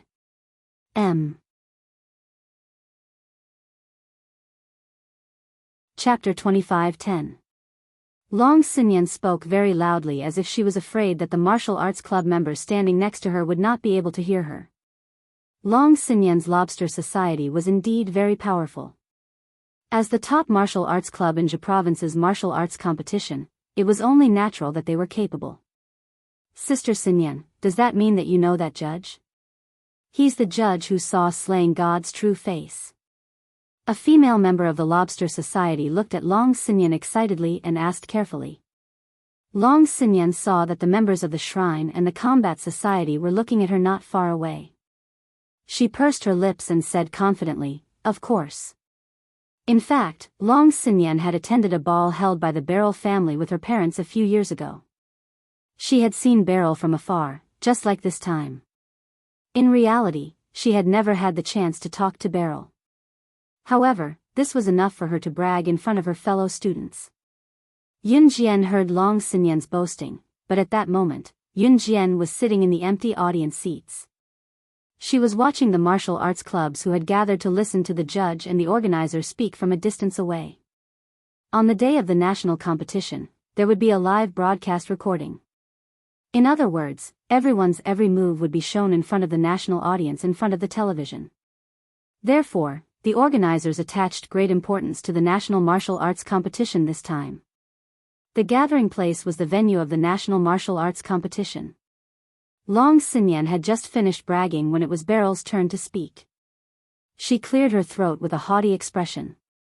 She spoke in fluent Chinese, a stark contrast to her frightened appearance the other day. She spoke proudly to the crowd. "Hello everyone, I'm the judge this time, Beryl Austin. You can call me Beryl. Beryl can speak fluent Chinese. Although there are still some English accents in his pronunciation, it is already very impressive to be able to speak Chinese." After the judges had spoken, the organizer said a few more words and dismissed the crowd. After the crowd dispersed, the judges had already left. Seeing that Beryl had left, Long Xinyan boldly boasted. "I heard that Beryl saw slaying God's true face that day." She wasn't even flustered or afraid when she saw slaying God's true face. Rumor has it that slaying god was shocked when she saw burial. The more Long Xinyan spoke, the more excited she became. She saw all the members of the shrine and the martial arts society staring at her. That feeling made Long Xinyan feel proud. Sister Xinyan, you know so much. Quickly tell us. What exactly happened at that time? The members of the Lobster Society were the most agitated. A large group of people quickly surrounded Long Xinyan. It was as if he could see slaying god's appearance that day from Long Xinyan's words. When Long Xinyan saw that the members of the shrine and the martial arts society were still listening to her, she began to fabricate even more nonsense. Yun Jian ignored her. At that time, Yun Jian received a message from Snake. Lizard. She told Mo Bufan and the others, my friend is looking for me. I'm going out for a while. Then, she walked out of the competition venue. Before he walked out of the arena, he bumped into Snake. Lizard, who had just entered. Snake. Lizard was looking for her because she wanted her to sign a return agreement with the International Secret Agent Assassin website. At that moment, Long Xinyan happened to catch a glimpse of Yun Jian and Snake. Lizard meeting. She glanced over in confusion. Seeing that Long Xinyan was looking over there, she stopped telling the story that everyone was very interested in. Everyone turned their heads to look. They saw Yun Jian taking a black pen from Snake. Lizard and signing her name under a thick contract in front of everyone, looking at the strokes that Yun Jian left behind when she signed her name. It was extremely similar to the name of the person they were discussing at that moment. M.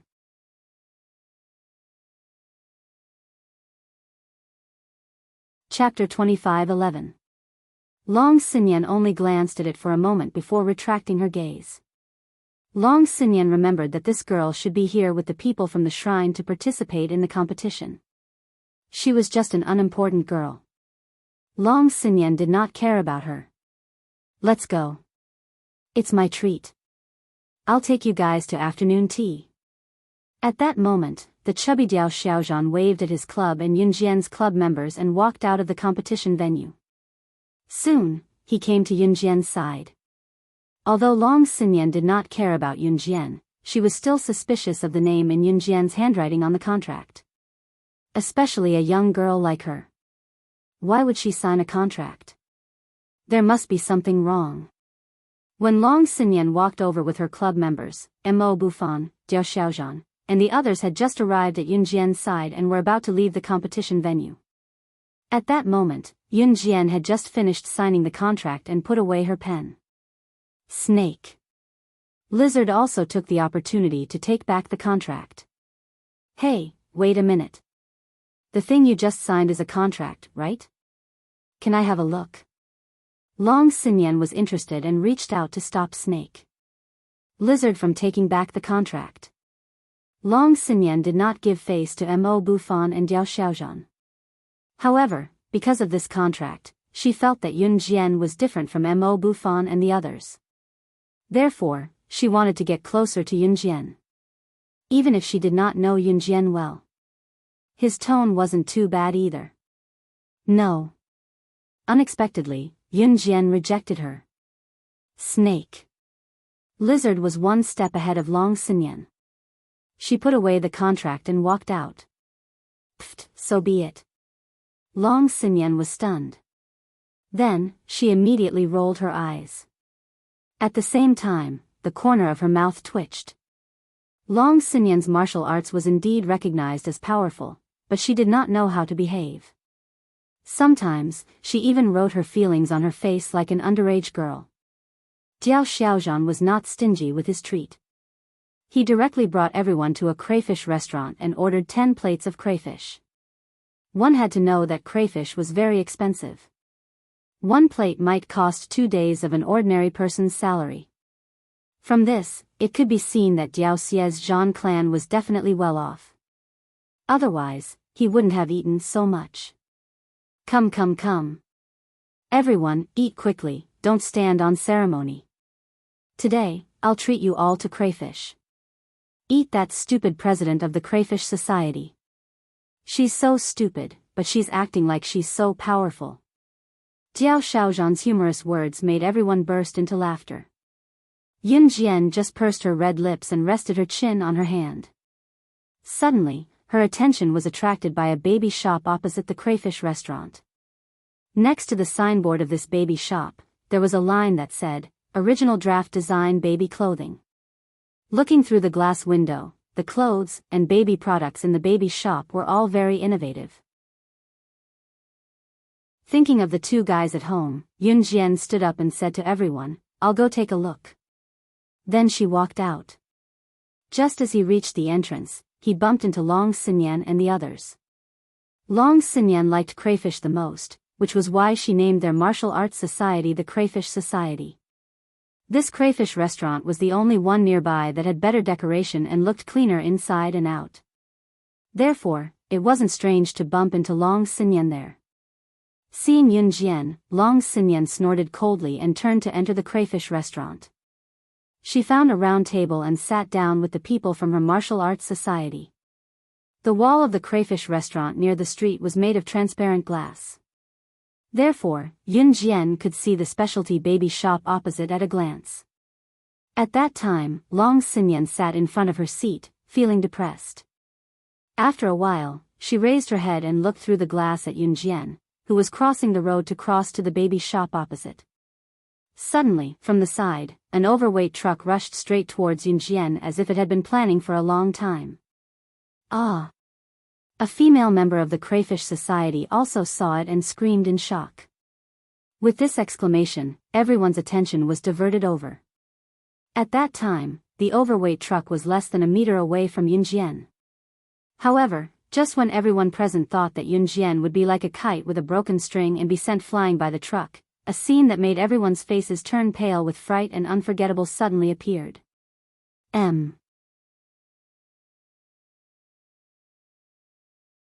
Chapter 25:12. It was an overloaded truck that had suddenly charged toward Yun Jian. Without giving Yun Jian even a second to react, the truck was already right in front of Yun Jian. There weren't many such coincidences in the world. Even if someone were to stand up and say that the truck had lost control and that it wasn't a deliberate attempt at murder, the spectators wouldn't believe it. That was because the truck's deliberate attempt at murder was too obvious. However, when the overloaded truck was only half a meter away from Yun Jian, everyone imagined that Yun Jian would be flung dozens of meters away and fall heavily to the ground, her head bleeding and her life in danger. Yun Jian didn't even turn around to face the truck. As though she had a premonition of what was about to happen, she jumped lightly with one leg and placed her right hand on the truck's hood. Just as the truck was about to hit her, she somersaulted and stood on top of the truck's hood. She was just 0.1 seconds away. Based on the truck's speed, if Yun Jian had been 0.1 seconds later, the probability of her being seriously injured would have been increased. Furthermore, with that collision, she would have died without a doubt. However, jumping onto the truck's hood wasn't the end of it. After she somersaulted onto the truck's hood, she reacted within 1 second. Then, she jumped lightly onto the truck's roof. After running for 2 steps, she jumped lightly and landed on the ground from the back of the truck. That series of actions sounded easy, but to actually do it was extremely difficult. The truck was still speeding forward. Jumping onto the truck's hood, jumping onto the roof, running for a few steps until she reached the back of the truck and landed on the ground. This series of actions not only required consideration of the truck's crazy speed, wind speed, resistance and other factors, but also the possibility of being flung off by such a fast truck. It was apparent that Yun Jian was so precise that there was not a single mistake, be it in the way she pinpointed or manipulated the various factors. Moreover, she reacted and completed it within 3 seconds. Yes, 3 seconds. Within 3 seconds, Yun Jian completed a series of actions that were almost impossible for ordinary people. He landed steadily on the ground. If it were anyone else, they would have been flung out long ago. Yun Jian, Mo Bufan and the others were so frightened that their faces turned green. With Mo Bufan taking the lead, they stood up and pushed aside the stool, running out of the crayfish restaurant with their long legs. Mo Bufan and the others did not spend much time with Yun Jian. However, Mo Bufan and the others treated Yun Jian as a true friend. Not only because Yun Jian was the president of their martial arts club, but also because she was their friend. They were on the same side. Mo Bufan took large strides. Because he ran too fast, he almost fell. However, he supported himself on the ground and stood up. Ignoring his sprained ankle, he was the first to rush out. Zhou Huntao, Zhou Dun, and other members of Yun Jian's martial arts club also rushed out of the crayfish restaurant crazily. They ran to Yun Jian and asked if she was injured and if she needed to go to the hospital. They were nervous, scared, and terrified because they treated Yun Jian as their best friend. It was a friendship that had nothing to do with love, family, or gender. "I'm fine," Yun Jian said calmly. At this time, the members of the Crayfish Club and the Combat Club also rushed out of the Crayfish restaurant and came to Yun Jian's side. When they saw Yun Jian's extremely calm expression, Long Xinyan, Diao Shuozhan, and the others who were already frightened and terrified of how Yun Jian could be so powerful, were completely stunned. No one was able to recover from Yun Jian's astounding performance for a long time. Chi, bang! At this time, the speeding truck suddenly crashed into a building in front of them. The owner of the truck obviously did not get out of the car to call the police. On the contrary, he failed to hit Yun Jian. After hitting the building, he quickly reversed the truck, as if he was afraid that Yun Jian would find him, and quickly fled. Yun Jian was not injured, which meant that the driver did not escape. However, he drove away. What he did just now was undoubtedly a premeditated murder. Diao Shuozhan, Long Xinyan, and the others had yet to react. At this time, they were staring at Yun Jian in a daze. They saw Yun Jian watching the entire process of the truck escaping. "Oh my God, you just now, how did you?" Long Xinyan was so frightened by Yun Jian that she stuttered. Before Long Xinyan could finish her sentence, Yun Jian saw that the truck had left her sight. Everyone thought that she would be frightened by the scene just now, but she was not scared at all. Instead, she reached out her hand and calmly took out her phone in front of everyone. She made a call and said something that made everyone's faces turn extremely pale. "Lock onto a truck with license plate Liao B, U3616 on the 1st Street of South Road. I'll give you 1 minute. Before it leaves the 1st Street of South Road, blow it up. M." Chapter 25:13. Translator, Endless Fantasy Translation Editor, Endless Fantasy Translation, page 1/1, fire the cannons and blow it up. These simple words stunned Long Xinyan, Diao Xiaozhan, the other members of the Lobster Society and the Combat Society, as well as Mo Bufan and the others who had already seen Yun Jian's strength. Who did you call? Fire the cannons and blow it up. I admit that the truck I saw earlier seemed to have deliberately rushed over to hit you, but you can't just say things like firing the cannons and blowing it up. Long Xinyan was completely shocked by Yun Jian's shocking actions and her unbelievable words. Now that she was talking to Yun Jian, she was a little incoherent. Yun Jian ignored Long Xinyan. After she finished speaking, she hung up the phone. She left Mo Bufan and the others with the words, "Go back and eat first," then walked to the opposite side of the road. In front of the confused crowd, she walked into the baby shop as if nothing had happened. Everyone present had clearly seen how horrifying that scene was. If she was careless, Yun Jian would have died on the spot. If it were a normal girl, wouldn't she have been scared to the point of crying and howling like a ghost or calling the police? Why, when the call was made, not only was it not a call to the police station, but it also used a commanding tone to order the other party to blow up the big truck just now. She's too arrogant. And who was she calling? Did she just blow it up because she said so? Also, why did she walk to the baby shop? Could it be that she has a child? What a strange person. Long Xinyan let out a series of sighs. She was frightened and bewildered just now. Not only was she shocked by Yun Jian's shocking strength, but she also felt that Yun Jian's words and actions were unreasonable. Where were the cannons? She even fired the cannons. She didn't have a child. Why did she go to the baby shop? Yun Jian must have her reasons for doing this. Let's go back first. Mo Bufan was very obedient as he spoke to the people in his society. Hearing Mo Bufan's words, everyone walked towards the crayfish restaurant. However, just as everyone turned around, Long Xinyan was certain that Yun Jian was just joking.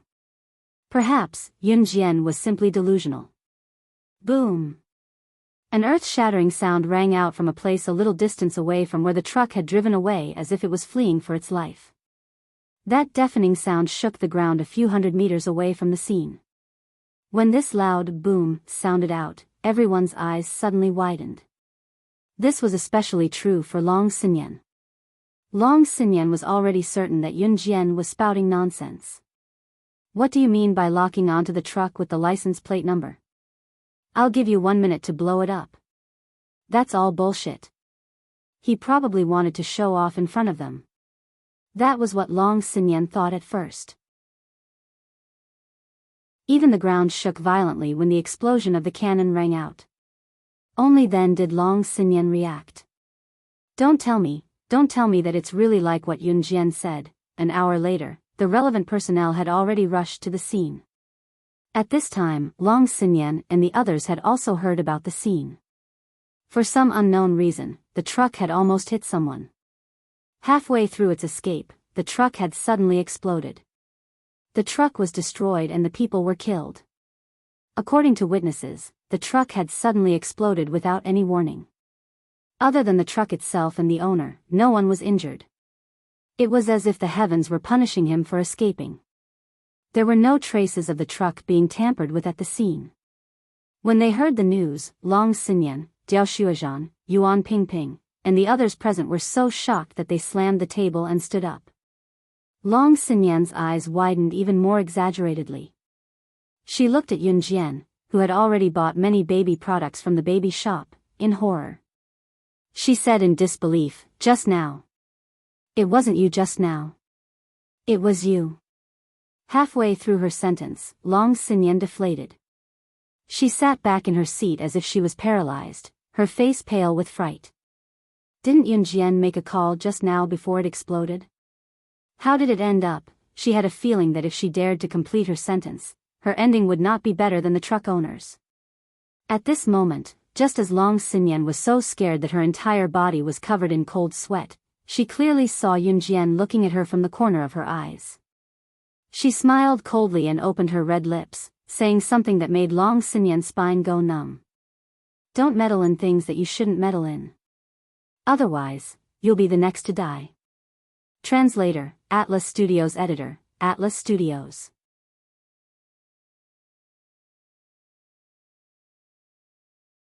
Chapter 25:14.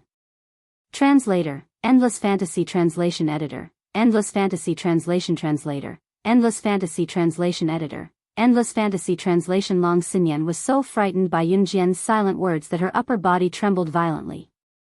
She sat on the bench and almost fell to the ground.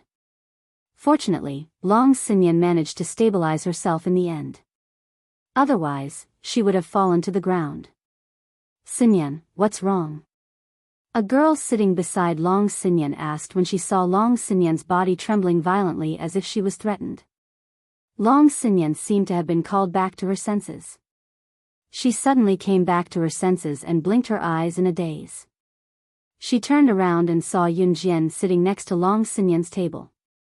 She was wearing a pair of disposable gloves and peeling the crayfish as if nothing had happened. Even the warning Yun Jian said to her did not seem to have happened. Long Xinyan felt a chill run down her spine. She swallowed a mouthful of crayfish. Her favorite crayfish was now tasteless. Too scary, this woman is too scary. Long Xinyan did not dare to think about Yun Jian anymore. She closed her eyes and did not dare to say anything about what had just happened. Obviously, no one saw Yun Jian's silent warning to Long Xinyan. Diao Shaozhan was eating the crayfish in big bites while giving Yun Jian a thumbs up. "You're indeed the president of the shrine. You're amazing. I saw that if you had led your shrine to participate in the provincial tournament last year, then your shrine would have won first place in the provincial tournament. I heard that you can add people to the tournament before it starts. President of the Shrine, why don't you bring your club to the tournament as well? I reckon that with the 2 moves you just showed, you can easily take the top 3 places in the national martial arts competition. Diao Xiaozhan was speaking the truth. That's right. Why didn't you take part in the tournament? Someone from the War Society said after hearing Diao Xiaozhan's words. He felt sorry for Yun Jian. Facing the Combat Society member's question, Yun Jian pressed her lips together without saying a word. Seeing that Yun Jian did not say anything, Diao Xiaozhan and the others were very smart and did not press her. It was a frightening farce. Although no one said anything, their hearts were still unable to recover from the shock for a long time. That baby shop was indeed worth a visit. It was different from other baby shops. Whether it was the baby toys or the clothes that the baby wore, they were all designed by the shop owner. The 2 little ones would definitely like it. When she returned to her place at night, Shenji, who had been appearing and disappearing mysteriously, called her. Hey, I didn't expect the call to go through. You actually returned to the agent circle and signed a new contract with the website. 006, do you know that after you came back, the base price of my mission dropped from $50 million to $30 million? Tell me, how are you going to calculate the missing $20 million? Shenji scolded Yun Jian angrily as soon as the call connected. Yun Jian's lips curved slightly. She spun the phone in her hand and said, then what do you want? Fight me to your heart's content. I've developed a few new moves recently. 006, believe it or not, I'll definitely surpass you this time. It had been so many years. Back when Shenji, Mad Dragon, and Slaying God left in Han, Shenji had not given up on his dream of surpassing Yun Jian. He kept mentioning it. Yun Jian smiled faintly when she heard Shenji's words. She said, deal. I'll wait for you at the entrance of the World Martial Arts Competition Arena in Country Z's Liao Province at 6 p.m. tomorrow evening. The loser will treat us. Translator, Atlas Studios Editor, Atlas Studios.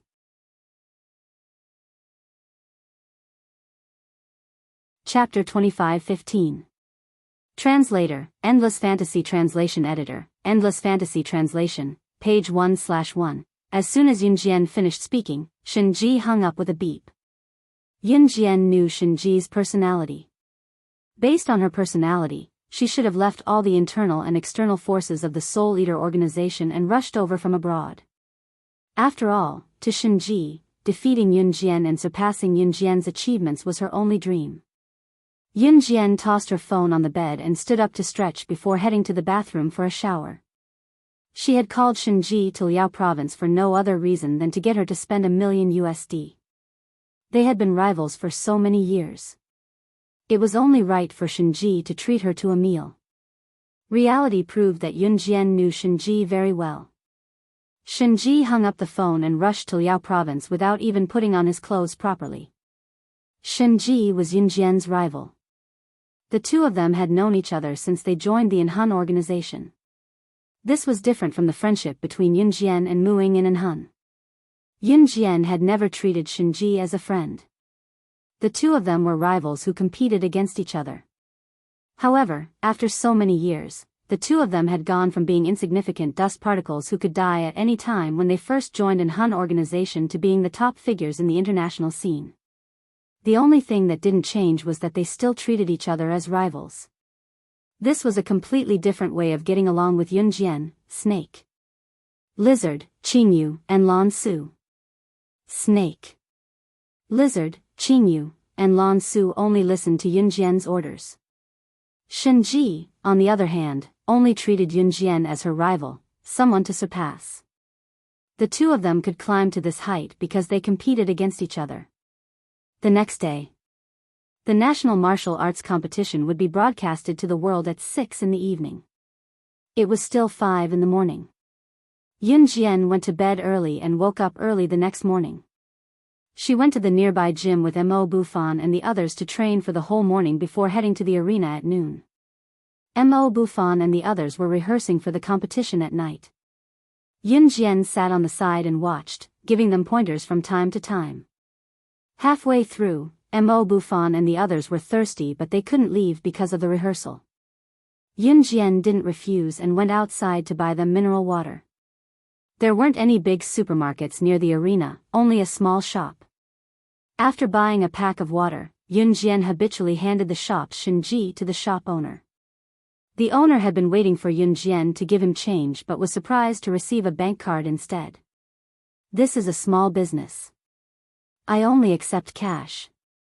In this day and age, there were very few places where cards in could translation.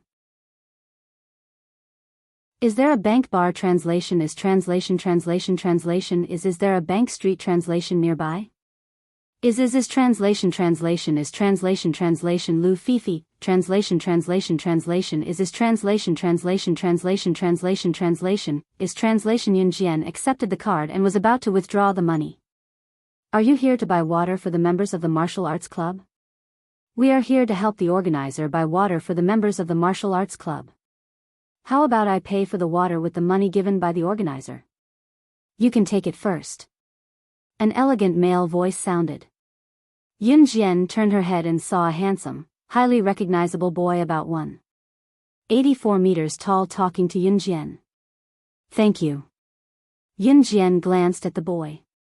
After saying this, she walked over to pick up the mineral water she had just bought and walked to the arena. Was she going to let him stay to pay the bill? The handsome and highly recognizable boy touched his hair.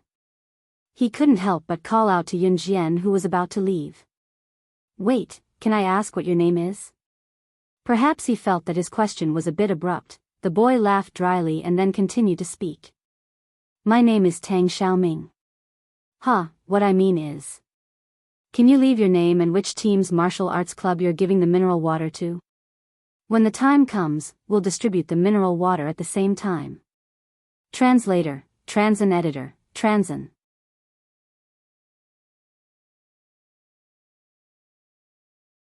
Chapter 25:16. Translator, Endless Fantasy Translation Editor, Endless Fantasy Translation, page 1/1. There was nothing wrong with Tang Xiaoming's words. Yun Jian didn't take the water from Tang Xiaoming for free. Instead, the organizers had planned to distribute the mineral water to every member of the martial arts club. Yun Jian just took it early. Taking it early meant that Mo Bufan and the others wouldn't be able to get the mineral water when it was time to distribute, so they had to register in advance. Yun Jian, shrine. She didn't stop moving forward or even turn around. Those indifferent words came out of Yun Jian's mouth. With one hand in her pocket, even if she was carrying a cheap white plastic bag, it didn't reduce Yun Jian's aura at all. Tang Xiaoming took a few more glances. Brother, are you dumbfounded? Don't forget that you still have a delicate fiancé at home. The one your parents set up for you. The boy standing next to Tang Xiaoming waved his hand in front of Tang Xiaoming's eyes a few times to attract Tang Xiaoming's attention back. Tang Xiaoming came back to his senses and scratched his head habitually. Don't mention her. I feel weak all over when she's mentioned. Mo Bufan and the others rehearsed until the afternoon when the competition was about to start. Yun Jian went out for a walk before coming back. Yun Jian had already expected that this national martial arts competition would be broadcasted to the world, so there would be constant rehearsals before the competition. It was simply unrealistic for Yun Jian to be obedient and line up in the queue to rehearse. Therefore, she refused to participate from the beginning. At that time, Yun Jian had just returned to the arena. The arena was very big. Mo Bufan and the others were now at the competition venue. Yun Jian had just entered the arena, and there weren't many people lingering at the entrance. Suddenly, a coquettish female voice sounded from the other side of the arena. Xiaoming, wait for me, Xiaoming, don't walk so fast, I can't catch up with you. Coincidentally, not long after the voice rang out, Tang Xiaoming, who was 1.84 meters tall, had a handsome appearance, and had a rather high discernment level, quickly walked over as if he was avoiding the plague. Behind Tang Xiaoming was a young girl, who was speaking to Tang Xiaoming in a coquettish voice. Xingxing, can you stop following me? Tang Xiaoming stopped halfway and looked at the girl helplessly. Why? I'm your fiancé, why can't I follow you? Could it be that you have another girlfriend behind my back, Xiaoming? The 17-year-old girl who was called Xingxing looked at Tang Xiaoming with a bitter expression. She looked like a resentful wife. The girl's full name was Zhang Zexing. When Tang Xiaoming heard this, he slapped his own head. Just as Tang Xiaoming patted his head, wondering how to get rid of his fiancée, who had been ordered by his parents, he suddenly saw Yun Jian walking past him. The next second, Tang Xiaoming walked over and pointed at Yun Jian. He said to Zhang Zexing, "That's right, I have a girlfriend. She's my new girlfriend. Are you satisfied now?" "You're lying," Zhang Zexing retorted after hearing Tang Xiaoming's words. Although Zhang Zexing looked childish, she wasn't too stupid. "Xiaoming, you lied to me. You don't even know her name and you said she's your girlfriend. You did it on purpose." Before Zhang Zexing could finish her sentence, Tang Xiaoming interrupted, "I didn't lie to you. Her name is Yun Jian." Zhang Zexing. She squeezed her tears and suddenly snorted at Yun Jian and Tang Xiaoming. Then, she turned around and ran away. Tang Xiaoming only heaved a sigh of relief when he saw Zhang Zexing disappear from his sight. Then, he smiled at Yun Jian. "Sorry, I used you to chase away the fiancé my parents gave me." Tang Xiaoming wasn't the kind of person who was very friendly. Although he used Yun Jian a little, he didn't touch Yun Jian. He didn't even touch Yun Jian. There's no need. Yun Jian was indifferent. Just as Yun Jian finished her words and Tang Xiaoming was about to say a word of thanks, Yun Jian suddenly dodged to the side and dodged a flying kick from a woman in her 20s who rushed in from the entrance. Then, in front of Tang Xiaoming, Yun Jian raised her leg and kicked the woman in her 20s into the abdomen of the woman who suddenly attacked Yun Jian. The woman took 2 big steps back and steadied herself. This sudden scene made Tang Xiaoming, who wanted to say another word of thanks to Yun Jian, dumbfounded on the spot. However, he saw Yun Jian's cold smile. She looked at the woman who attacked her sneakily. In front of the passers-by and the shocked Tang Xiaoming, she said to the woman, "You came here to fight me. Let's make it clear in advance. If we fight, I'll treat you to a meal if you lose. You lost to me by 1 move. It just so happens that I've taken a fancy to a pastry master in country F who made a pastry worth 500,000 yuan.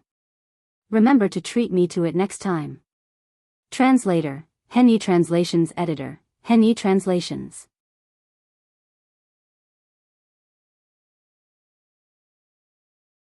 Chapter 25:17. The pastry master from country F made pastries that others couldn't imitate, and they were mellow and smooth. It was guaranteed that after eating them once, you wouldn't be able to resist eating them again. Unfortunately, this pastry master loved money as much as his life.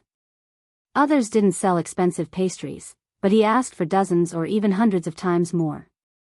Of course, to the upper class of the world, a pastry worth 500,000 RMB wasn't that expensive.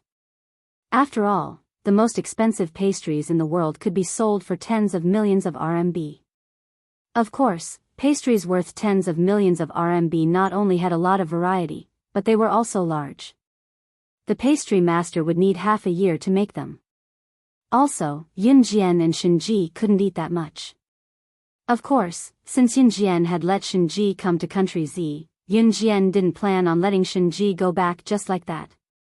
She would have to eat at least tens of millions of RMB before letting her go. F*CK 006, you're tricking me. 500,000 RMB? No way. I can't afford it. Shenji's sneak attack failed again. She steadied herself and was the first to refute Yun Jian after hearing her words. Tang Xiaoming was standing next to her. He was a typical campus hunk, and the way he talked to girls was also typical of campus. Tang Xiaoming had seen many types of girls. Some were coy, some were seductive, and some were pure. Usually, in school, boys like Tang Xiaoming who were tall, good-looking, good at basketball, and had a good family background were very popular.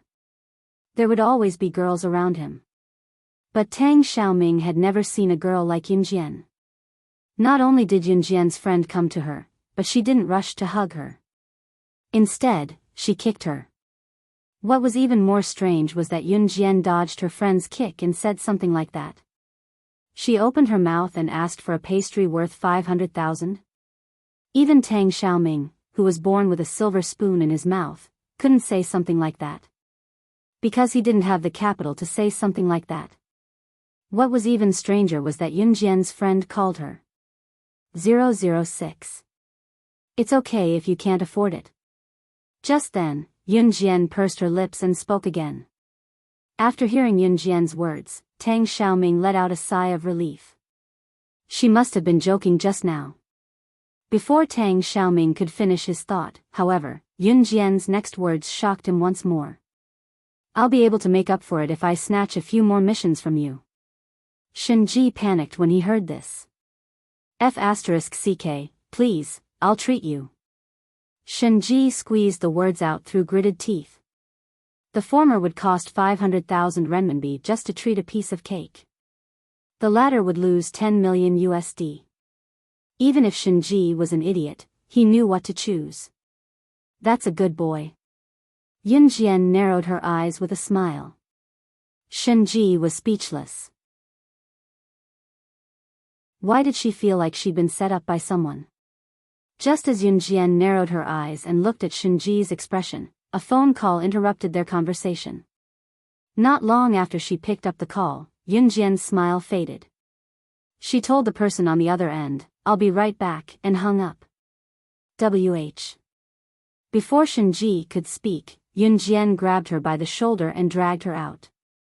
Before she left, Yunjian turned her head slightly and said to the dumbfounded Tang Xiaoming, "Help me tell the leader of the shrine, Mo Bufan, that I have something urgent to attend to and will leave first. Tell them to focus on the competition." Before Tang Xiaoming could react, Yunjian grabbed Shenji's shoulder and walked out. Country Z's Longmen City. Chu Ning and the others who had just received the news could not believe their ears. Chu Ning shook her head. She stared at Lu Cheng and asked, "That's impossible, that's absolutely impossible. You. Instructor you. How could he already? Dead.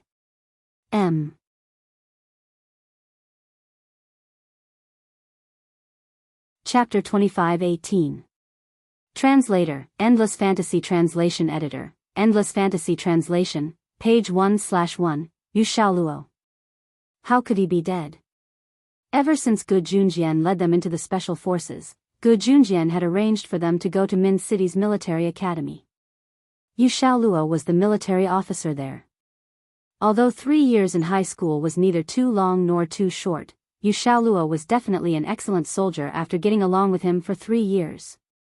Moreover, he was only in his 30s. He still had a long life ahead of him and he had yet to get married and have children. The 6 members of Team Monarch almost fainted when they heard the bad news.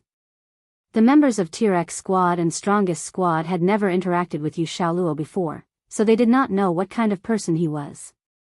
However, when they heard the bad news, all of them lowered their heads without exception. As a military officer who had returned from overseas, Lu Cheng was proud of the special forces who had returned from overseas. Although he looked down on Yunjian and had even done some despicable things, at this moment, the corners of his eyes were bloodshot. He stood on the spot in a respectful military posture to show his respect. However, as the commanding officer, Lu Cheng wiped away his tears. He looked at everyone and said after 2 seconds of silence, "I've met Yu Xiaoluo before. I've met Yu Xiaoluo a few times before. A few months ago, he was sent to rescue Z country's citizens who were trapped in N country. Unfortunately, he was attacked by the enemy and was hacked to death. And now, his corpse and his head are hung on the flag of country N by the people of country Z. His bones are still warm. This time, I, Lu Cheng, will participate in the mission to rescue the people of country Z. I must bring his corpse back." Country N was a country with an imperfect legal system. A few months ago, there was a sudden riot in country N. Many country Z's citizens who went to country N to work and earn money were trapped in country N. In a country with an imperfect legal system, it was very scary when there was a riot. Massacres of Country Z's citizens on the streets, wars, and so on. These were things that ordinary people thought were far away and impossible. However, in a country with a riot, it was real. Moreover, the reality was always crueler than one could imagine. Rape of women on the streets and gang rape of women were trivial matters. During the riot in Country N, the Country N people even chopped off the heads of Country Z's citizens and used them as balls. Women were skewered and barbecued like animals. Don't feel disgusted, it was the truth. A few months ago, Yu Xiaoluo was sent to Country to rescue the Country Z's citizens who were trapped in Country. What was more, the enemy of Country's Yu Xiaoluo was to the enemy. It was an insult. If such a thing happened to anyone, as long as it was a person, when they saw their own people being humiliated like this, they would definitely be infuriated. Now, Lu Qing was going to Country N to support the rescue. Sir, team, monarch team squad team is team. Even if we, is, instructor, is translation is translation? Translation is? Is translation. Lu Shiyun clenched his teeth and clenched his fists. His entire body was trembling, but his words resonated with everyone. Is his team is translation team? Team is team. There were there is, there was is. Is. With your skills, you're not special forces who have returned from overseas. What are you going to do? Is to die. RRR. Lu Cheng's shout sounded like he was looking down on the 6 members of Team Monarch, just like before. However, everyone present could tell that Lu Cheng was trying to protect the 6 members of Team Monarch. He did not want them to be in danger. After all, Country N was in a riot. Going to Country N now was tantamount to entering a smoke-filled battlefield. Tanks, planes, and cannons were places where one could lose their life if they took cover in the wrong place. Lu Qing dared not let the 6 members of Team Monarch go to such a dangerous place. This kind of mature adults should be handed over to them to do. Little brats. Why are you interfering? Tier X squad and Most Awesome squad knew that their strength was not enough to help. They might even drag the team down. Therefore, they did not say anything. However, just when the atmosphere was at its coldest point, a female voice that was always arrogant but ignited the hope of everyone present suddenly rang out like a vast thunderclap. Team Monarch, Slashing God, is heading to Country N to provide support. We must bring Instructor Yu back. Translator, Atlas Studios Editor, Atlas Studios.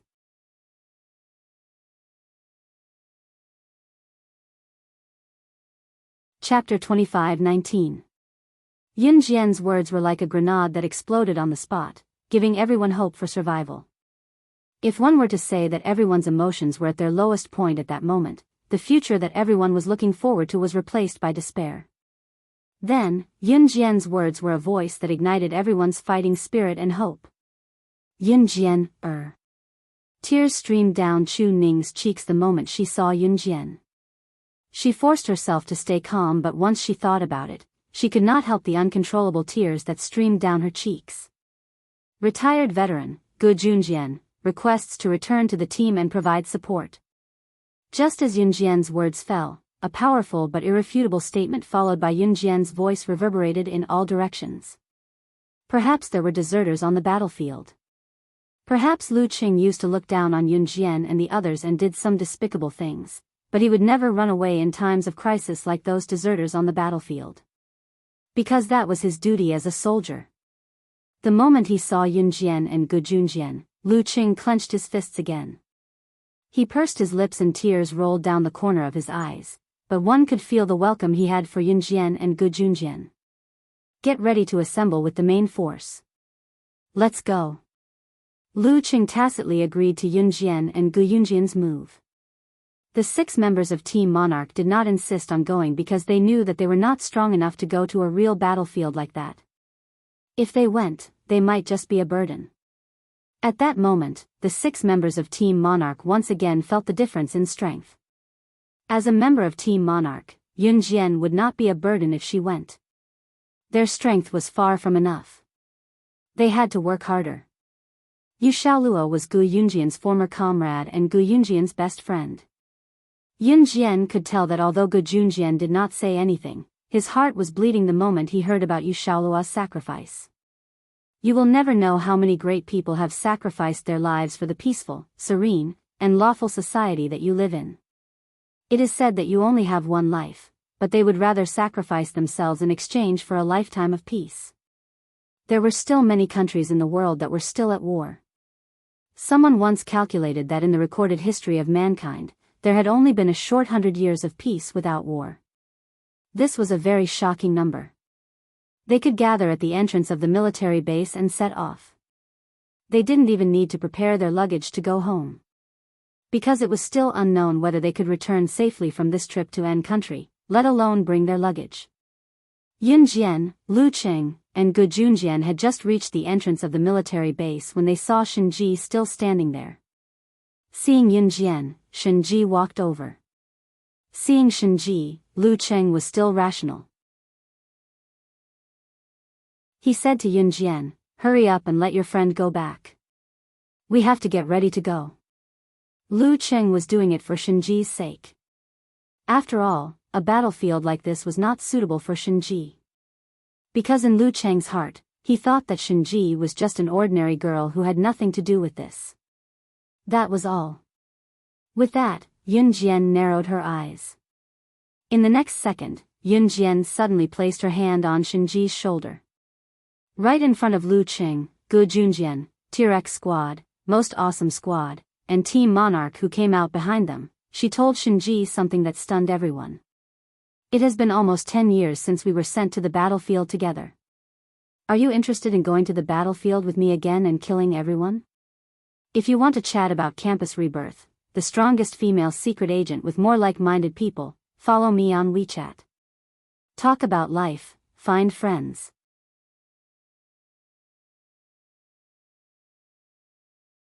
Chapter 25-20.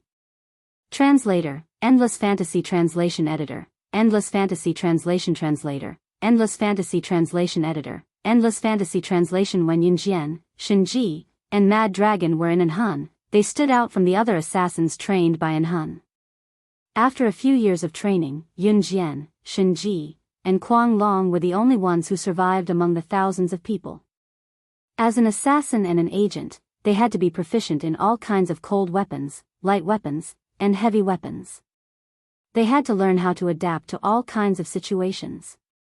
Because they had to go on all kinds of missions, they had to come into contact with a lot of things. If they wanted to successfully complete their missions, they had to learn all kinds of weapons. Not only did they have to understand how to use the weapons, they also had to be able to use them as if they were real. In other words, they had to be very familiar with the use of the weapons. And the best place to practice using all kinds of weapons in the world was the battlefield. In this world, many countries were at war. Back then, Yun Jian, Shenji, and Mad Dragon were thrown into the battlefield of a country and were forced to learn all kinds of combat skills. Planes, cannons, tanks, they were all proficient in them. Because only by learning how to use all kinds of weapons could they have a chance of surviving. That was why Yun Jian said, "It's been almost 10 years since we were sent to the battlefield together." Perhaps in the ears of the surrounding people, this sentence seemed to be something inconceivable and non-existent. But to Yun Jian and Shenji, it was as simple as eating and sleeping. Officer Lu Qing, as well as the members of Tier X Squad, Strongest Squad, and Team Monarch, who had come out to send them off, were all stunned. "Godslayer, you've been on the battlefield together?" Dong Lijia of the Strongest Squad looked at Yun Jian and Shenji and asked in a daze. Dong Lijia was now deeply grateful to Yun Jian. When she heard Yun Jian's words, she was only stunned for a moment. She didn't mean anything else. Dong Lijia, on the other hand, was tightly holding the hand of Zhu Ao, the leader of the Strongest Squad. Luckily, Zhu Ao wasn't a heartless person. Last time, Dong Lijia had given him her virginity and was saved by Yun Jian. He was dating Dong Lijia now.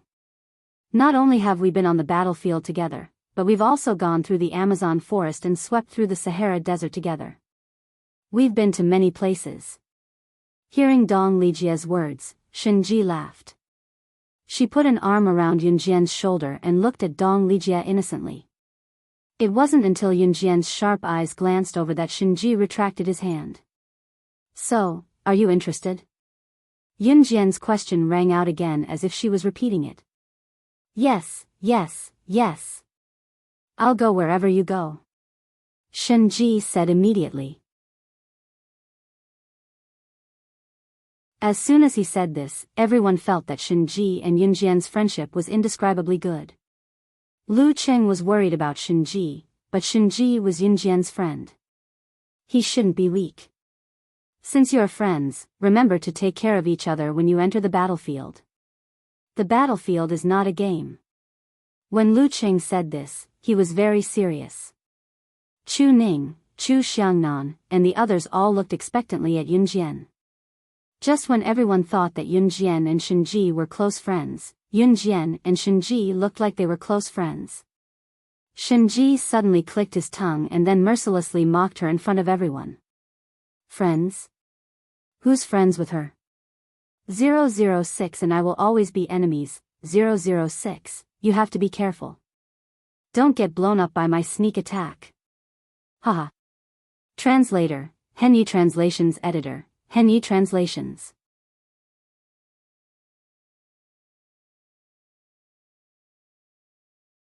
Chapter 25-21. Page 1/1. Hearing Shenji's words, everyone was shocked. Not friends? Then why do you know each other so well? Who are you trying to fool?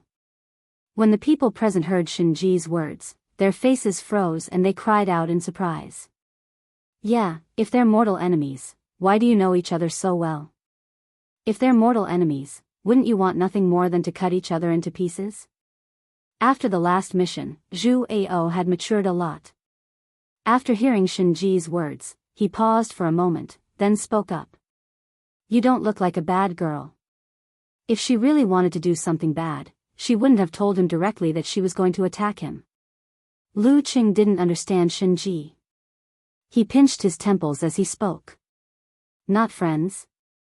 Why does she know each other so well? What a strange girl.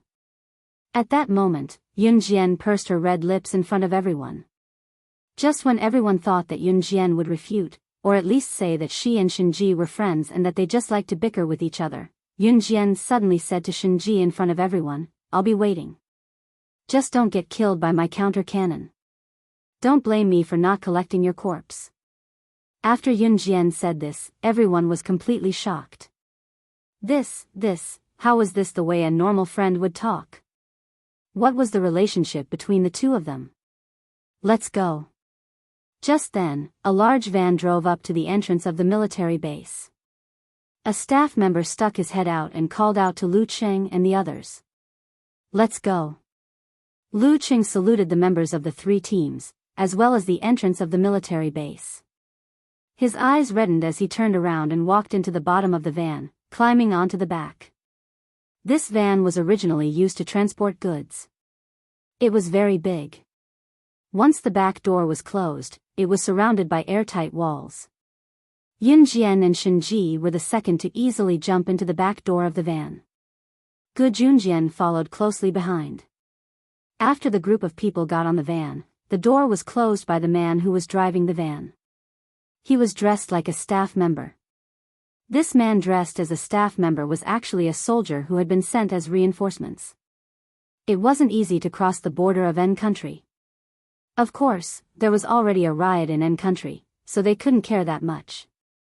So all the special forces sent as reinforcements sat in the back of the van, making up the numbers and sneaking into N country. There were already quite a number of people sitting in this large van, all of whom were dressed normally. As soon as Yunjian entered the van, someone lit up the light for Yunjian and the others. Both Yunjian and Shenji had excellent night vision, so they could see the people inside the carriage clearly. With the light, the interior of the van stand out. There were more than a dozen special forces soldiers in the carriage. They were all dressed in ordinary clothes and had rifles in their hands. It looked like they were resting with their eyes closed. The Special Forces soldier who lit the lighter glanced at Yun Jian and Shen Ji, then said to the four newcomers, "Go ahead and pick up a weapon. Go to the side and pick a weapon that suits you. Our car hasn't reached the border of country N. When we reach the border, the real battle will begin at any time." With that, the Special Forces soldier looked at Yun Jian and Shen Ji. "Little girls, remember to follow behind us. Don't go against those people." Shen Ji wasn't happy with that. She immediately replied, "Remember to follow me. I'll make sure you don't die." Translator, Henyi Translations Editor, Henyi Translations.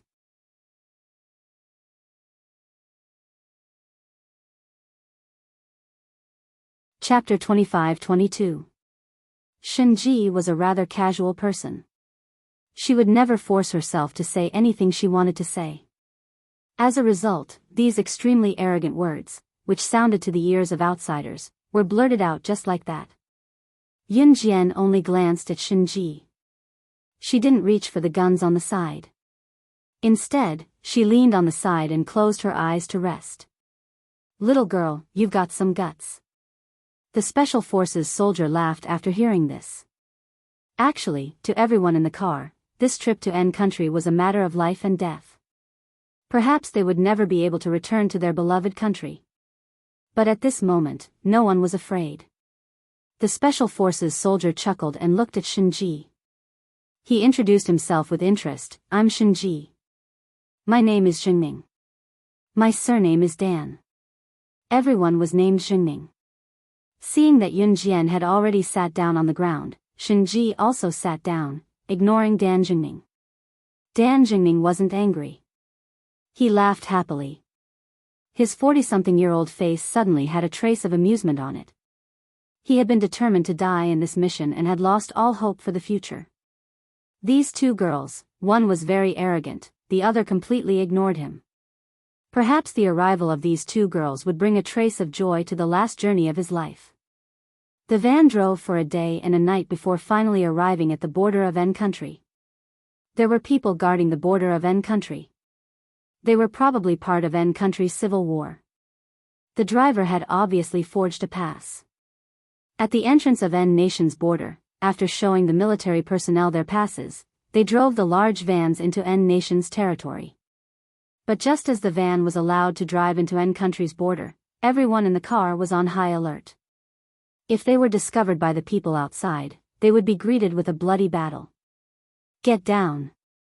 Just as everyone relaxed their vigilance, a clear voice that only the people in the van could hear suddenly rang out. The voice came from Yun Jian's mouth. The people in the van didn't have time to understand what Yun Jian meant. But they were all martial artists. Their bodies were one step ahead of their heads. When they heard Yun Jian's words, they silently lay down on the floor of the van. Tut tut tut tut tut. Just then, a burst of machine gun fire came from outside. The thin walls on both sides of the van were shot through. If they had been standing just now, they would have all been killed. This burst of machine gun fire, no one had given any warning. It was almost as if the sound had come out of the blue. Even the Special Forces soldier in the driver's seat who was disguised as a worker felt his eyelids twitch. But he couldn't speak. If he revealed even the slightest flaw, the army would discover the dozen people in the van. Finished. There's no sound of people inside. It's definitely the goods. A soldier from N country walked up to his leader and reported. "Fire," the leader said. At this time, the Special Forces soldier in disguise drove the van and smoothly drove into N country's border. Until they stopped at a safe area. The Special Forces soldier in disguise opened the back door. Seeing that everyone was fine, he let out a sigh of relief. And at this time, the soldier who called himself Dan Zhengyu looked at Yun Jian. With a face of shock, he asked on behalf of everyone, "Young lady, how did you know that group of people would shoot at our van?" If Yun Jian hadn't discovered it, everyone in the van would have died. And even if they didn't die from the bullets, they would have been discovered by the people outside and killed. Just when everyone was looking at Yun Jian, they saw Yun Jian's red arc slightly pursed. She indifferently opened her mouth and said something that shocked everyone present. I heard the sound of them pulling the gun.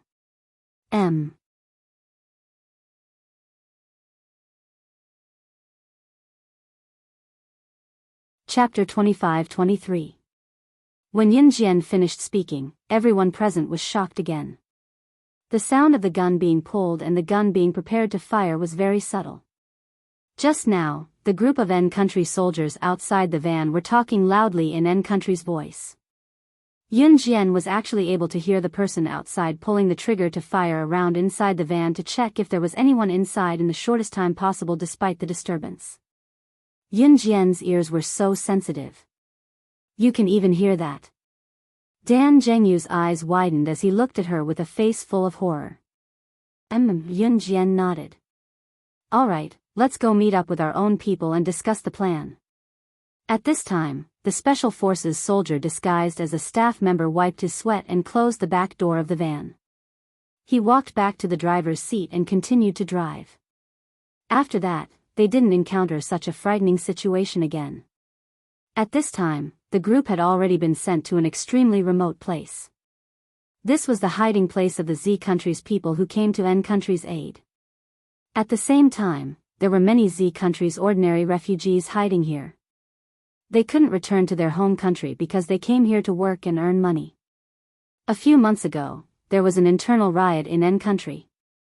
N country's forces began to madly slaughter Z country's people. Some Z country's people were even beaten up by N country's people with sticks until their heads were bleeding. Even blood directly gushed out from their brains. Among the Z country's people hiding here, some had unfortunately lost their parents. There were also some who were chased by N country's people and were stabbed several times, but stubbornly found a place to hide. In the end, they were rescued by Z country's people who came to help. When Yun Jian walked in, she saw many wounded people. A few Z country's female military doctors were treating their wounds. Among these Z country's female military doctors, there was a female military doctor with very smooth skin and very beautiful looks. However, she was indeed wearing very simple rough clothes. She walked towards the Special Forces soldier who disguised as a staff member and brought them into N country. Zhang Heng, you know that we don't have enough military doctors, so you brought us 2 new military doctors? The beautiful female military doctor glanced at Yun Jian and Shen Ji, then nodded at Yun Jian and Shen Ji.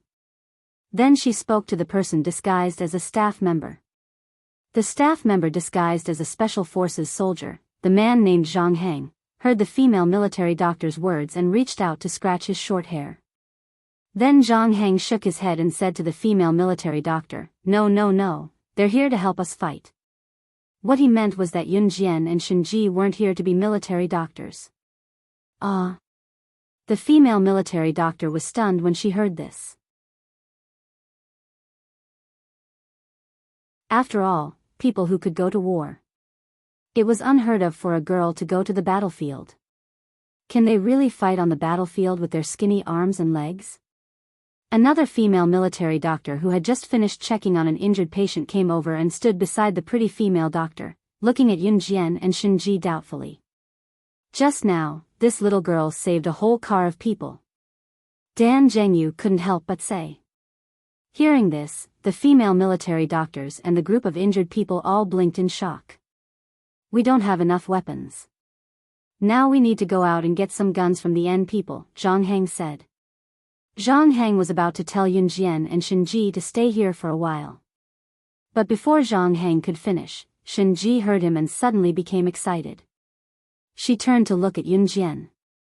Suddenly, in front of the female military doctors, the group of injured people, and all the Special Forces soldiers, she arrogantly gestured to Yun Jian. 006, what do you think? Do you want to go steal some tanks from the N people to practice? Let's have a competition. Whoever steals the most tanks in 10 minutes wins. The winner will treat us to a feast. Come. Wonderful book house.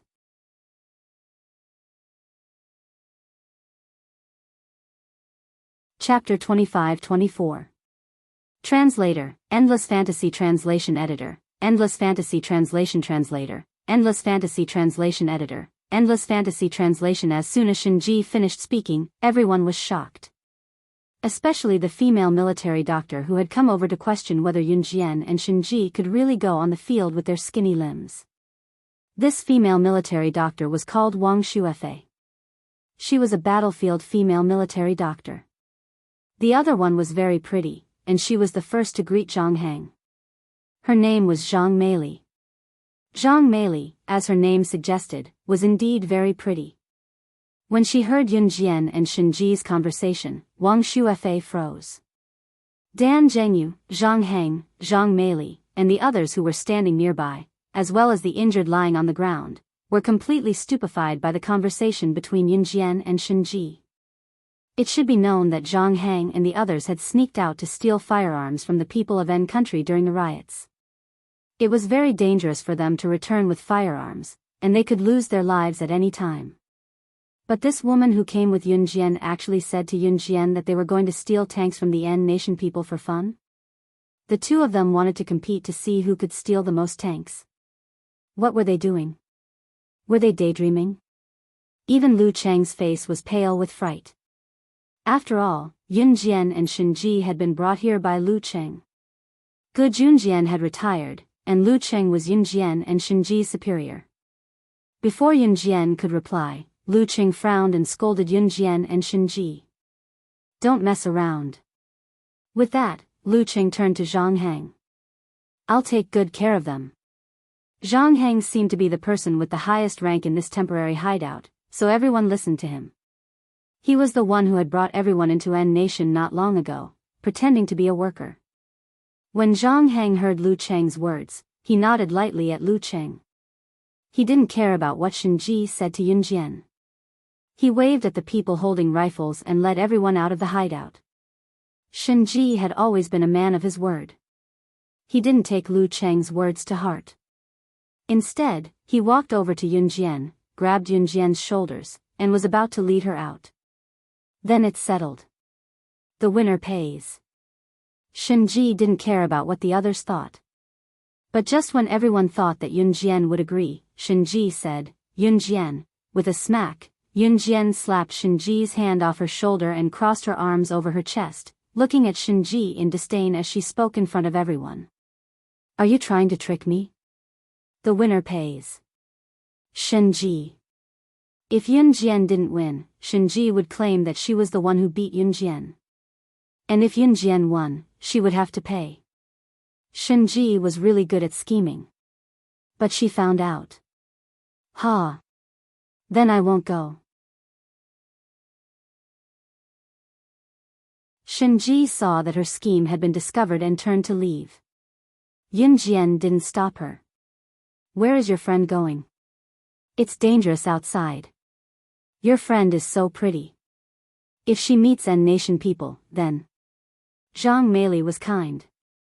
She quickly walked over and asked Yunjian. Shinji was the kind of person who showed her fierceness on her face. Yunjian was the kind of person who hid a knife behind a smile. Zhang Meili didn't dare to ask Shinji directly because her expression looked fierce. She turned to Yunjian. Yunjian heard this and pursed her lips. Before Yunjian could say anything, Shinji heard Zhang Meili's words. She turned around and spoke in front of everyone who thought that she and Yunjian were good friends. Friends? 006 and I will always be enemies. 006, I promised you to come to the battlefield to compete with you. Just you wait. Translator, Endless Fantasy Translation Editor, Endless Fantasy Translation.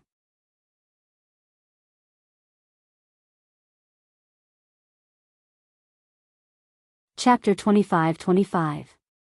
Page 1/1. Lu Cheng and Gu Junjian already knew that Shinji and Yunjian didn't get along, but Wang Shuefei, Zhang Meili, Zhang Heng and the others thought that Shinji and Yunjian were friends. After all, only friends would say things like, whoever wins gets to treat, right? But when they heard Shinji's arrogant words, they were all stunned. Before they could recover, Yunjian stretched out her thumb and brushed it across her red lips. She smiled playfully. Then, in front of everyone, she suddenly spoke to Shinji, who was leaving the hiding place. She used words that were several times more arrogant than Shinji's. 095, I accept your challenge. But before that, don't die on this battlefield, or I won't collect your corpse. 095 was Shinji's number. The two of them had always called each other by their numbers in Anhun. Hearing Yun Jian's words, everyone was stunned again. After all, Yun Jian and Shinji's words and actions, as well as the way they talked, were very unusual.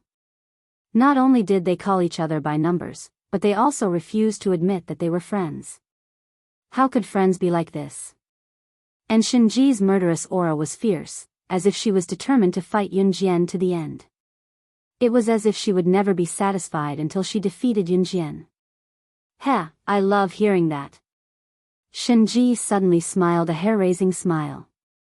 In the next second, she disappeared from her hiding place. Lu Cheng and Zhang Meili didn't even have time to call her back before she was gone. When Zhang Meili finally reacted, her expression changed.